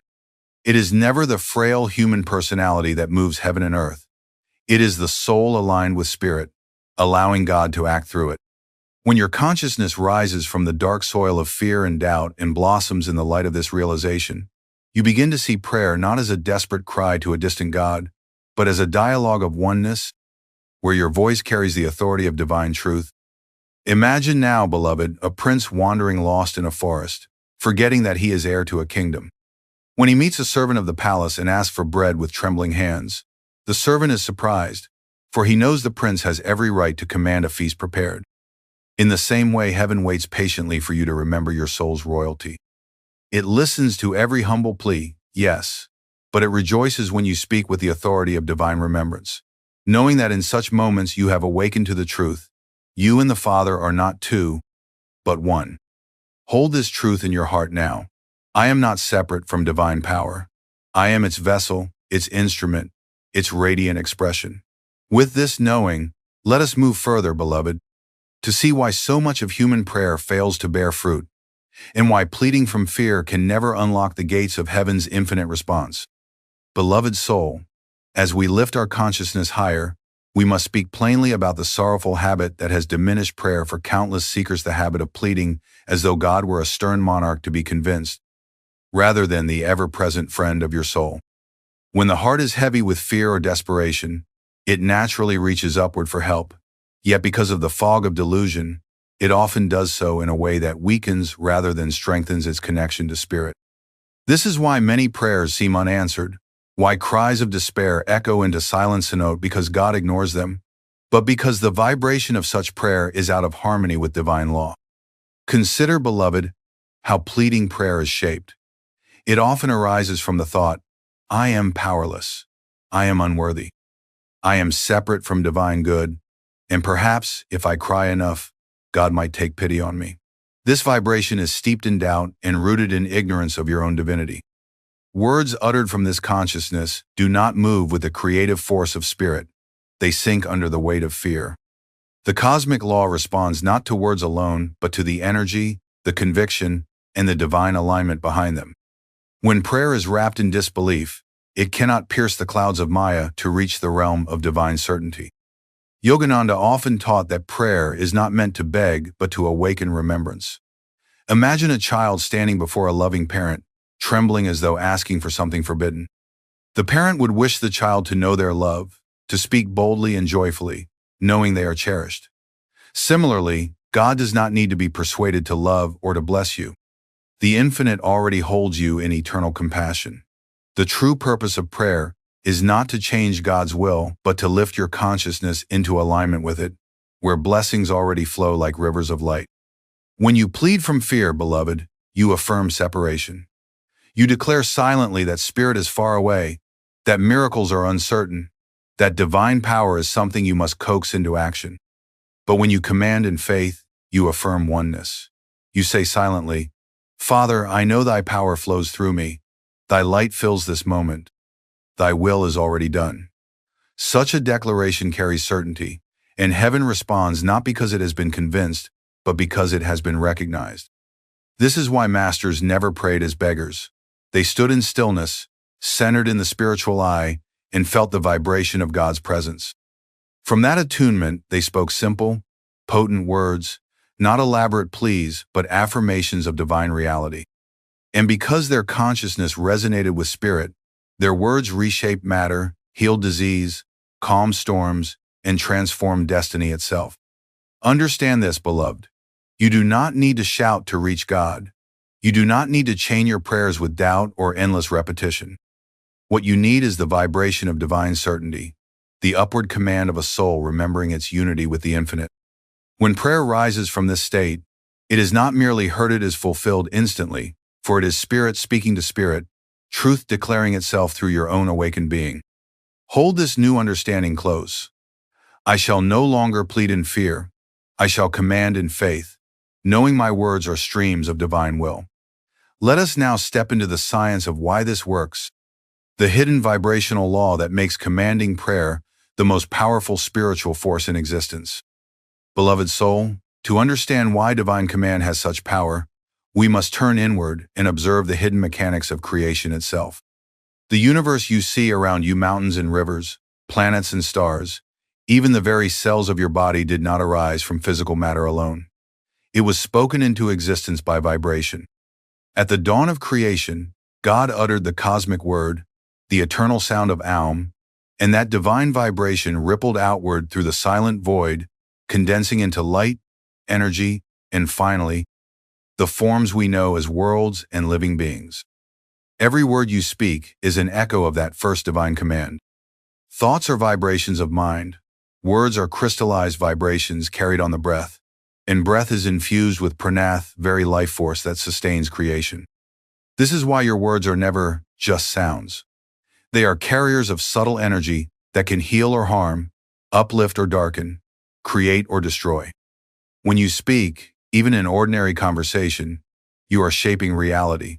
For vibrations alter the field of consciousness and the patterns of energy in the invisible world long before physical results appear. But here lies the difference between common speech and divine command. Ordinary speech is scattered. The vibrations are weak because they are clouded by doubts, contradictions, and mental restlessness. Such words barely stir the surface of life's currents. Divine command, however, arises from stillness and focused intention. When the mind is stilled in meditation, when the heart is anchored in faith, and when the consciousness is lifted toward the spiritual eye, the words you speak carry far more than human intention. They are charged with the very electricity of spirit. Yogananda described this as speaking with superconscious conviction. In that elevated state, your consciousness merges with the universal intelligence that governs all laws of nature. When you command from that oneness, you are not asking the universe to change, you are declaring what already exists in divine truth. And the vibration of your words simply calls it forth into visible reality. This is not magic, nor is it manipulation. It is alignment with the vibratory structure of creation itself. Imagine, beloved, striking a tuning fork near a violin string. If the frequency matches, the string vibrates in harmony without being touched. Likewise, when you utter words from a soul attuned to spirit, their vibration resonates with divine law, and conditions in your life shift effortlessly to mirror that higher reality. Whether it is healing, guidance, or transformation you seek, it is not your human will pushing against fate, is divine sound retuning the energies of your being and the universe around you. This is why begging fails and commanding works. Begging sends out erratic vibrations steeped in disbelief, while commanding from divine consciousness sends out pure, coherent vibrations that resonate instantly with the omnipresent power of God. The difference is not in volume or language, it is in vibration, in whether your words carry the fractured energy of ego or the unified resonance of spirit. Hold this in your heart now. When I speak in stillness, from faith and oneness, my words carry divine power. I do not strive to create reality. I declare the truth that God has already made. Next, beloved, we must learn how to prepare the inner temple, how to purify the mind and gather spiritual energy so that when you speak, your words are not fleeting sounds, but living decrees through which heaven itself responds. Beloved soul, before you can speak with the power that moves heaven, you must prepare the inner sanctuary from which such words must flow. For divine command is not an act of willful force. It is a silent flowering of spiritual power that emerges only when your consciousness has been purified and aligned with the infinite. Think of a lamp. No matter how beautifully it is crafted, if its wick is soaked with water or its glass is clouded with soot, no light will shine. So it is with your soul. The ability to command as a child of God is not learned in outward techniques alone. It is born of inner stillness, clarity, and faith. To prepare the inner state, you must first quiet the restless mind. A mind tangled in doubts, fears, and worldly noise scatters its energy in countless directions. Its words lack magnetism because its thoughts lack unity. This is why the masters insist on meditation as the foundation of divine command.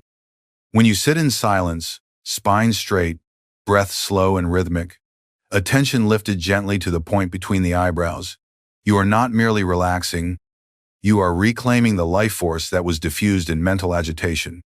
That energy gathers like a stream returning to its source, and as it does, your entire consciousness becomes charged with spiritual electricity. In that silence, beloved, faith awakens.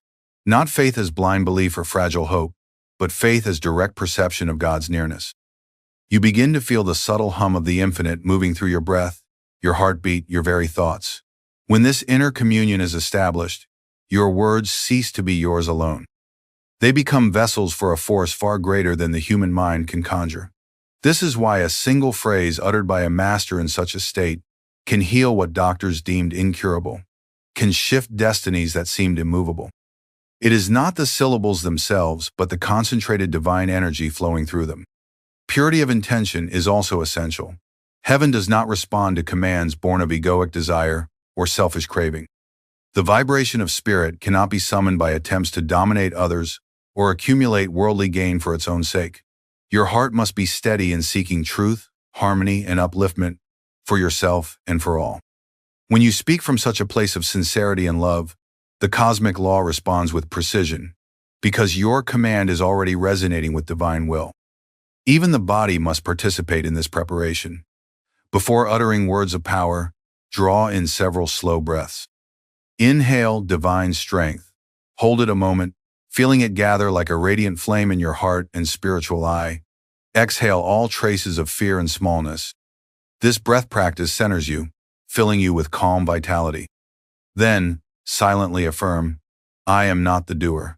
Spirit alone speaks through me. In that instant, your human voice becomes the voice of the soul, and your soul is one with the voice of God. Remember this, beloved. The preparation is not a mere ritual, but the making of a sacred space within you. When your mind is still, your faith unwavering, your intention pure, and your energy gathered, you stand like a divine temple. From this temple, when you speak, your words are not commands of mortal authority, they are decrees of spirit echoing through eternity, and all forces of heaven must align with them. Beloved soul, once you have prepared the inner sanctuary, stilling the mind, purifying intention, awakening faith, and gathering spiritual power, you must take the final step before divine command can truly flow. You must speak not as a separate being petitioning the heavens, but as a living instrument of the infinite, a channel through which divine will itself is expressed. This is what it means to speak in oneness with God, and without this oneness, the words you utter remain human sounds rather than spiritual decrees. The greatest masters of all traditions have understood this. They did not believe that miracles arose from their personal strength or cleverness.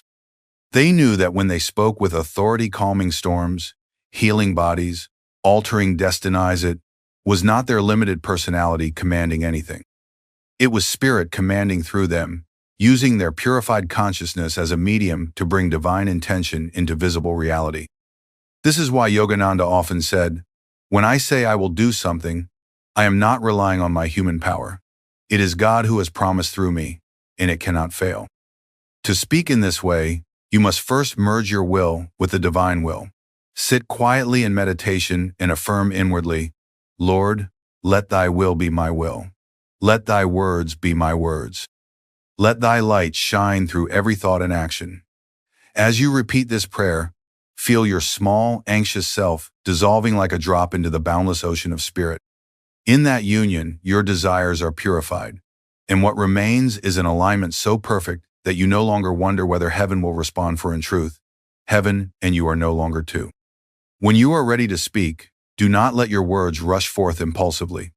Lift your gaze gently to the spiritual eye, breathe calmly, and feel God's presence vibrating in your chest and spine.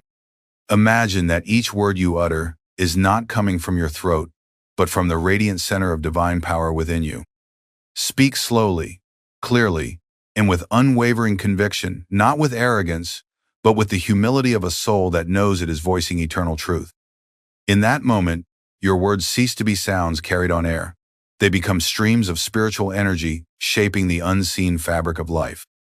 They ripple outward not only to those who hear them physically, but to the very laws of creation, which recognize and obey the vibration of divine oneness.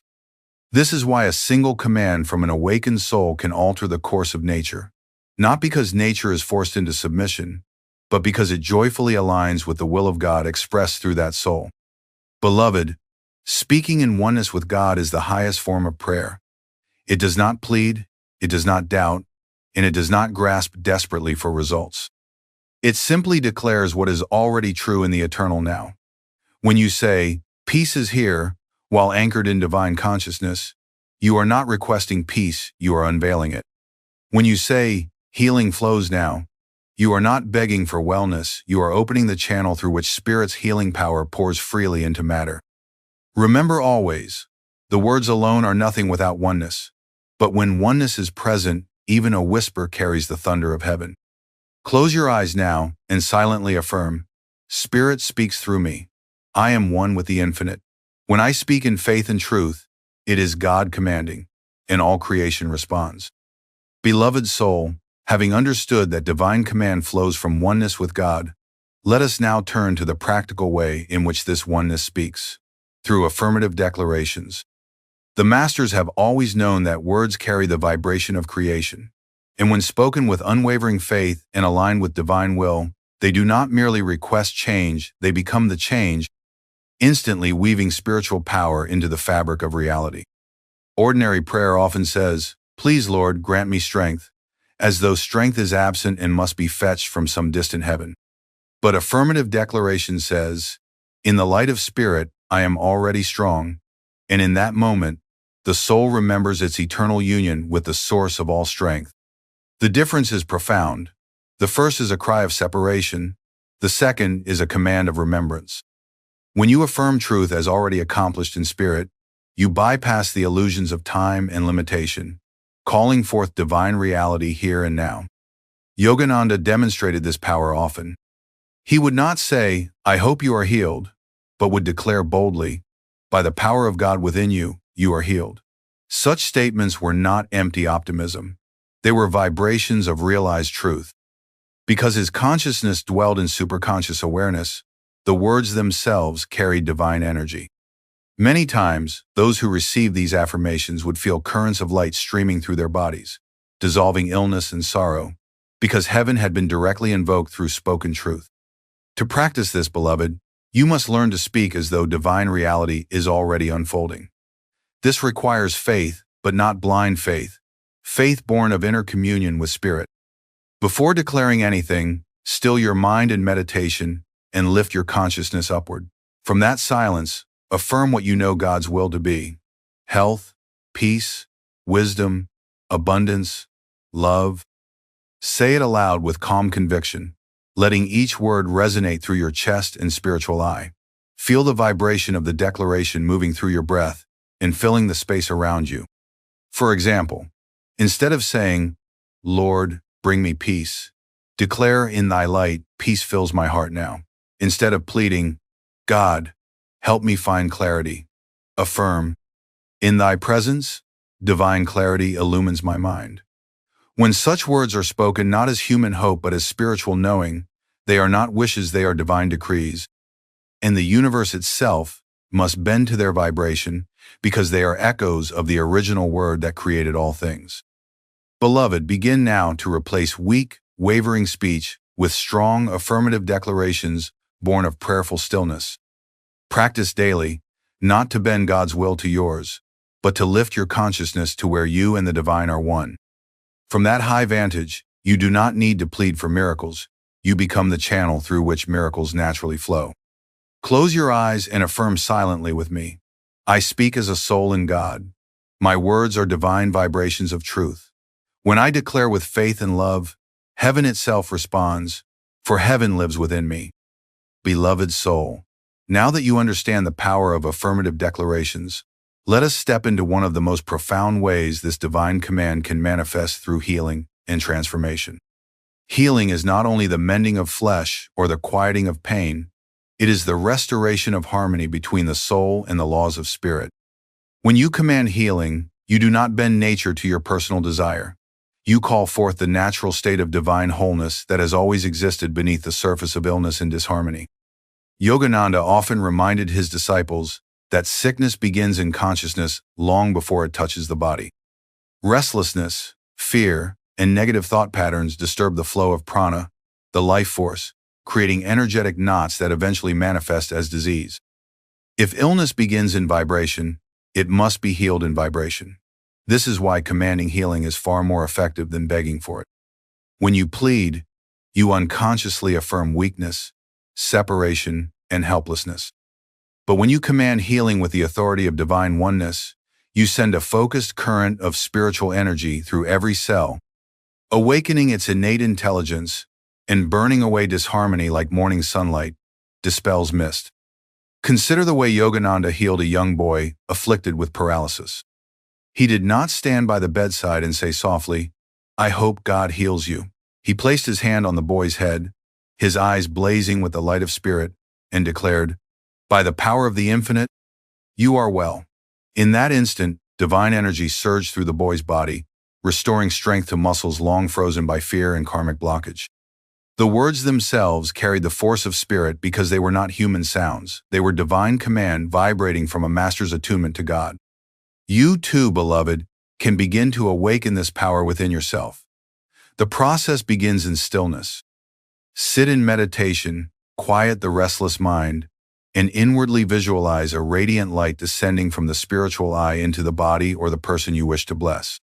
In this calm state, affirm with full faith, "By the power of God flowing through me, perfect health now radiates in every cell." Speak slowly, each word vibrating like a bell struck with certainty. If the intention is for emotional healing, declare, "In the presence of spirit, all sorrow is dissolved into divine joy." Healing through command does not require shouting or outward drama. Often, the softest, most centered words carry the greatest power because they are uttered from the still depths of soul awareness. When you speak from that level, you are not asking for healing, you are unveiling it. You are peeling back the veil of Maya to reveal the radiant perfection that is already present in spirit. Transformation works the same way. To change habits, break negative patterns, or dissolve karmic burdens, you must speak to your subconscious mind and your soul with the voice of divine authority.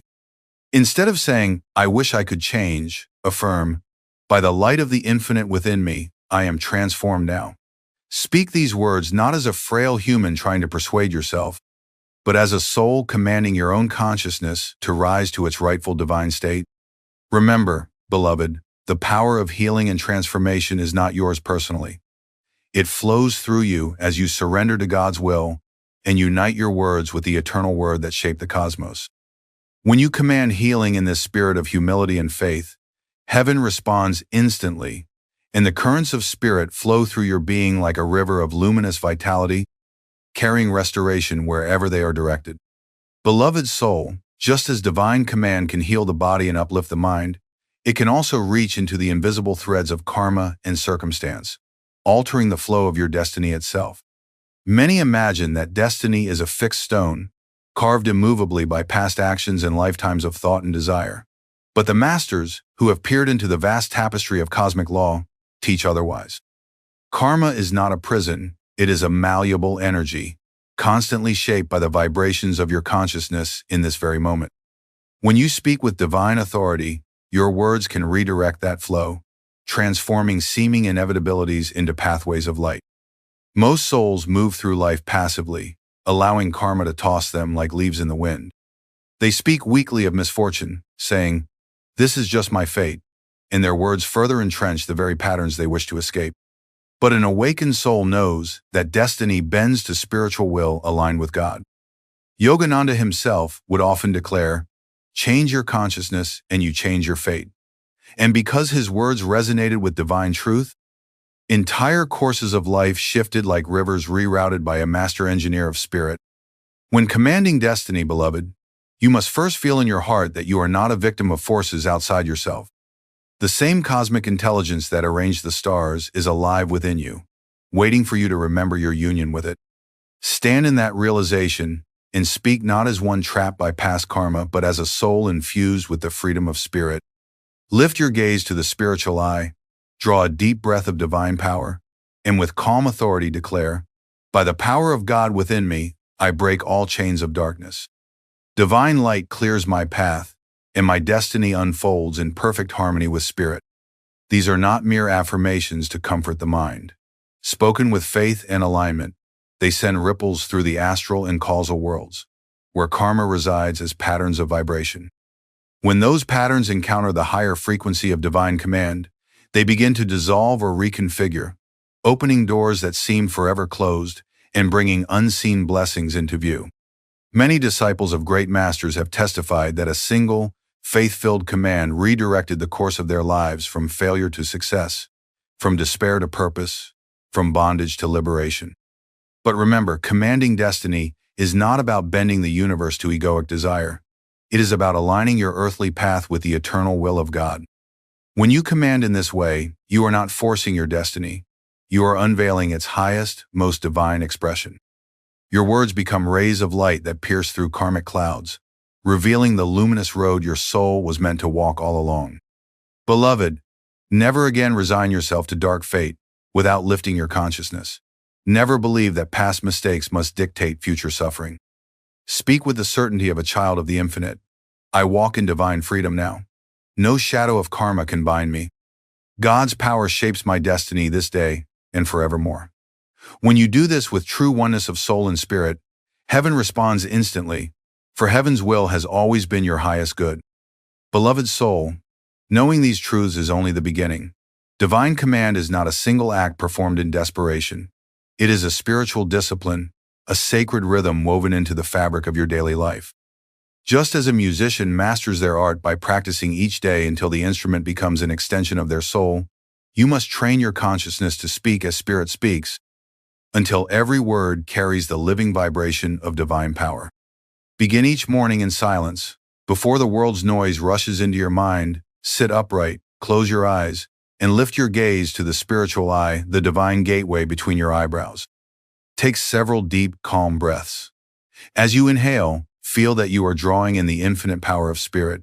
As you exhale, release all fear, weakness, and doubt into the light of God's presence. In this stillness, silently affirm, Father, Thou art in me. Thy power fills my being. Thy will flows through my every thought and word. Remain in this inner communion until you feel a gentle yet undeniable current of divine strength awakening within you. After this silent preparation, speak 3 strong, deliberate commands for your day. For example, today I walk in God's wisdom. Today divine love radiates through all I do. Today heaven's blessings manifest around me. Speak these words slowly, each syllable resonating with faith. Visualize light streaming outward as you speak, as though your words are living forces shaping the hours ahead. This simple morning ritual, if practiced daily with sincerity, will gradually rewire your mind and spirit, teaching you to speak naturally from the soul's authority. Throughout the day, remain watchful of your speech. Notice when you slip into negative, powerless words, such as I can't, it's impossible, I am unlucky. Each of these is a faint, misguided command shaping your destiny unconsciously. When you catch yourself, pause, breathe, and correct the vibration. By God's light, I can. With divine help, all is possible. I walk in the flow of heavenly abundance. Each correction strengthens your magnetism, turning ordinary speech into a continuous flow of spiritual decrees. In the evening, before sleep, enter silence again. Review your day not with judgment but with awareness.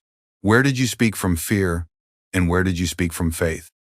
Offer both your successes and failures to God, and affirm, Father, I give thee this day. Transform all that was unworthy into light. Prepare me for a new dawn where only thy voice speaks through me. Rest then in the stillness of divine embrace, letting the subconscious mind absorb these high vibrations through the night. Beloved, divine command is not a ritual to perform occasionally. It is a way of being. When practiced daily, it reshapes your consciousness, purifies your speech, and builds an unshakable spiritual magnetism. In time, even casual words you utter will carry unseen blessings, for your very breath will have become an instrument of spirit. Beloved soul, before we close this sacred teaching, we must pause to speak of the great responsibility that comes with awakening the power of divine command. For when you learn to speak as Spirit speaks, to decree with heavenly authority, you hold a force that can bless, heal, and uplift. But if misused, it can also deepen delusion and bind you further to ego and karma. The masters, therefore, always warn their disciples, before you command the outer world, you must command the inner self, purifying intention until only God's will flows through you. The first danger is egoic misuse. If you attempt to command life to serve selfish cravings or to dominate others, you step out of divine alignment. The vibration of spirit cannot be summoned to feed lower desires, for cosmic law responds only to truth and righteousness. Any attempt to manipulate divine power for personal gain creates dissonance, scattering your energy and inviting karmic consequences that may take lifetimes to unwind. True spiritual authority is marked by humility, by the deep knowing that you are an instrument, not the doer. The second danger is lack of discernment. Without clear attunement to spirit, you may speak commands born of anxiety or illusion rather than divine wisdom. Such words lack true power and can even lead you astray, reinforcing fear instead of dissolving it. This is why daily meditation and communion with God are essential to ensure that your declarations arise from the quiet certainty of superconscious guidance, not the restless noise of the subconscious mind. Finally, there is the risk of overconfidence without spiritual maturity. Discovering that your words can shift circumstances may tempt you to believe you have mastered cosmic forces. But mastery is never human. It is divine. The closer you come to true command, the more reverently you bow before the infinite, knowing that only spirit commands through you. A saint does not boast of power. He trembles with gratitude that God has chosen him as a vessel for divine will. Beloved, treat this teaching as sacred fire. In the hands of one purified by love and surrendered to truth, it warms and illuminates, blessing countless lives. In the hands of ego, it burns and blinds. Let your every command begin with a silent prayer. Father, let this word be thine, not mine. Let it serve thy highest good, not my lower self. Spoken from this posture of devotion, every decree becomes an offering, every word a channel of God's light transforming the world through you. Beloved soul, we have journeyed together through a divine revelation long hidden from the minds of men. That prayer is not meant to be the desperate cry of a lost seeker, but the radiant, commanding speech of a soul awakened to its oneness with God.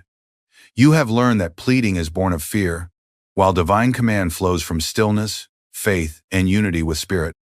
You have seen how the masters healed, transformed, and shaped destinies not by begging but by declaring truth, sending vibrations of divine will into the currents of creation itself. Understand now, you were not created to wander through life helpless and unheard. Within you burns the same spark of the infinite that illumines saints and sages. When you gather your energy in silence, lift your consciousness in faith, and let spirit speak through your words, you become a living instrument of God's creative power. Every command you speak in divine alignment becomes a bridge between heaven and earth, carrying blessings not only for yourself, but for every soul touched by your presence. Yet, beloved, remember always that this power is not yours to claim as personal possession.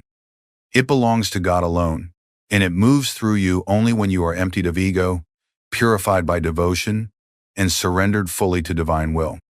True spiritual command is not about bending the universe to human desires. It is about becoming so attuned to the heartbeat of spirit that your words and God's words are one and the same. Close your eyes now and place both hands over your heart. Feel the warmth of divine presence pulsing within you. Inhale deeply, drawing in the infinite power of spirit. Hold that breath and silently affirm, I am one with the infinite. Exhale slowly, releasing all doubt and limitation. Now, speak softly with me, knowing these are not mere affirmations but divine decrees awakening in your soul. I am a child of God. I speak with the voice of spirit. Divine power flows through me and establishes all good. Heaven responds, for heaven and I are one. Breathe these words into every fiber of your being until you feel their truth resonate like a bell ringing in eternity. Carry this vibration into every morning, every challenge, every prayer, until divine command becomes as natural as breath, and your life shines as a testament to the spiritual law we have revealed together. That heaven is not a distant throne, it is a living presence within you, ready to respond the moment you remember to speak as the soul you truly are. Beloved, go now and live this truth. Speak no more as a beggar, but as a divine messenger of spirit. Command with love, decree with faith, and watch as heaven responds in ways more miraculous than you have ever imagined.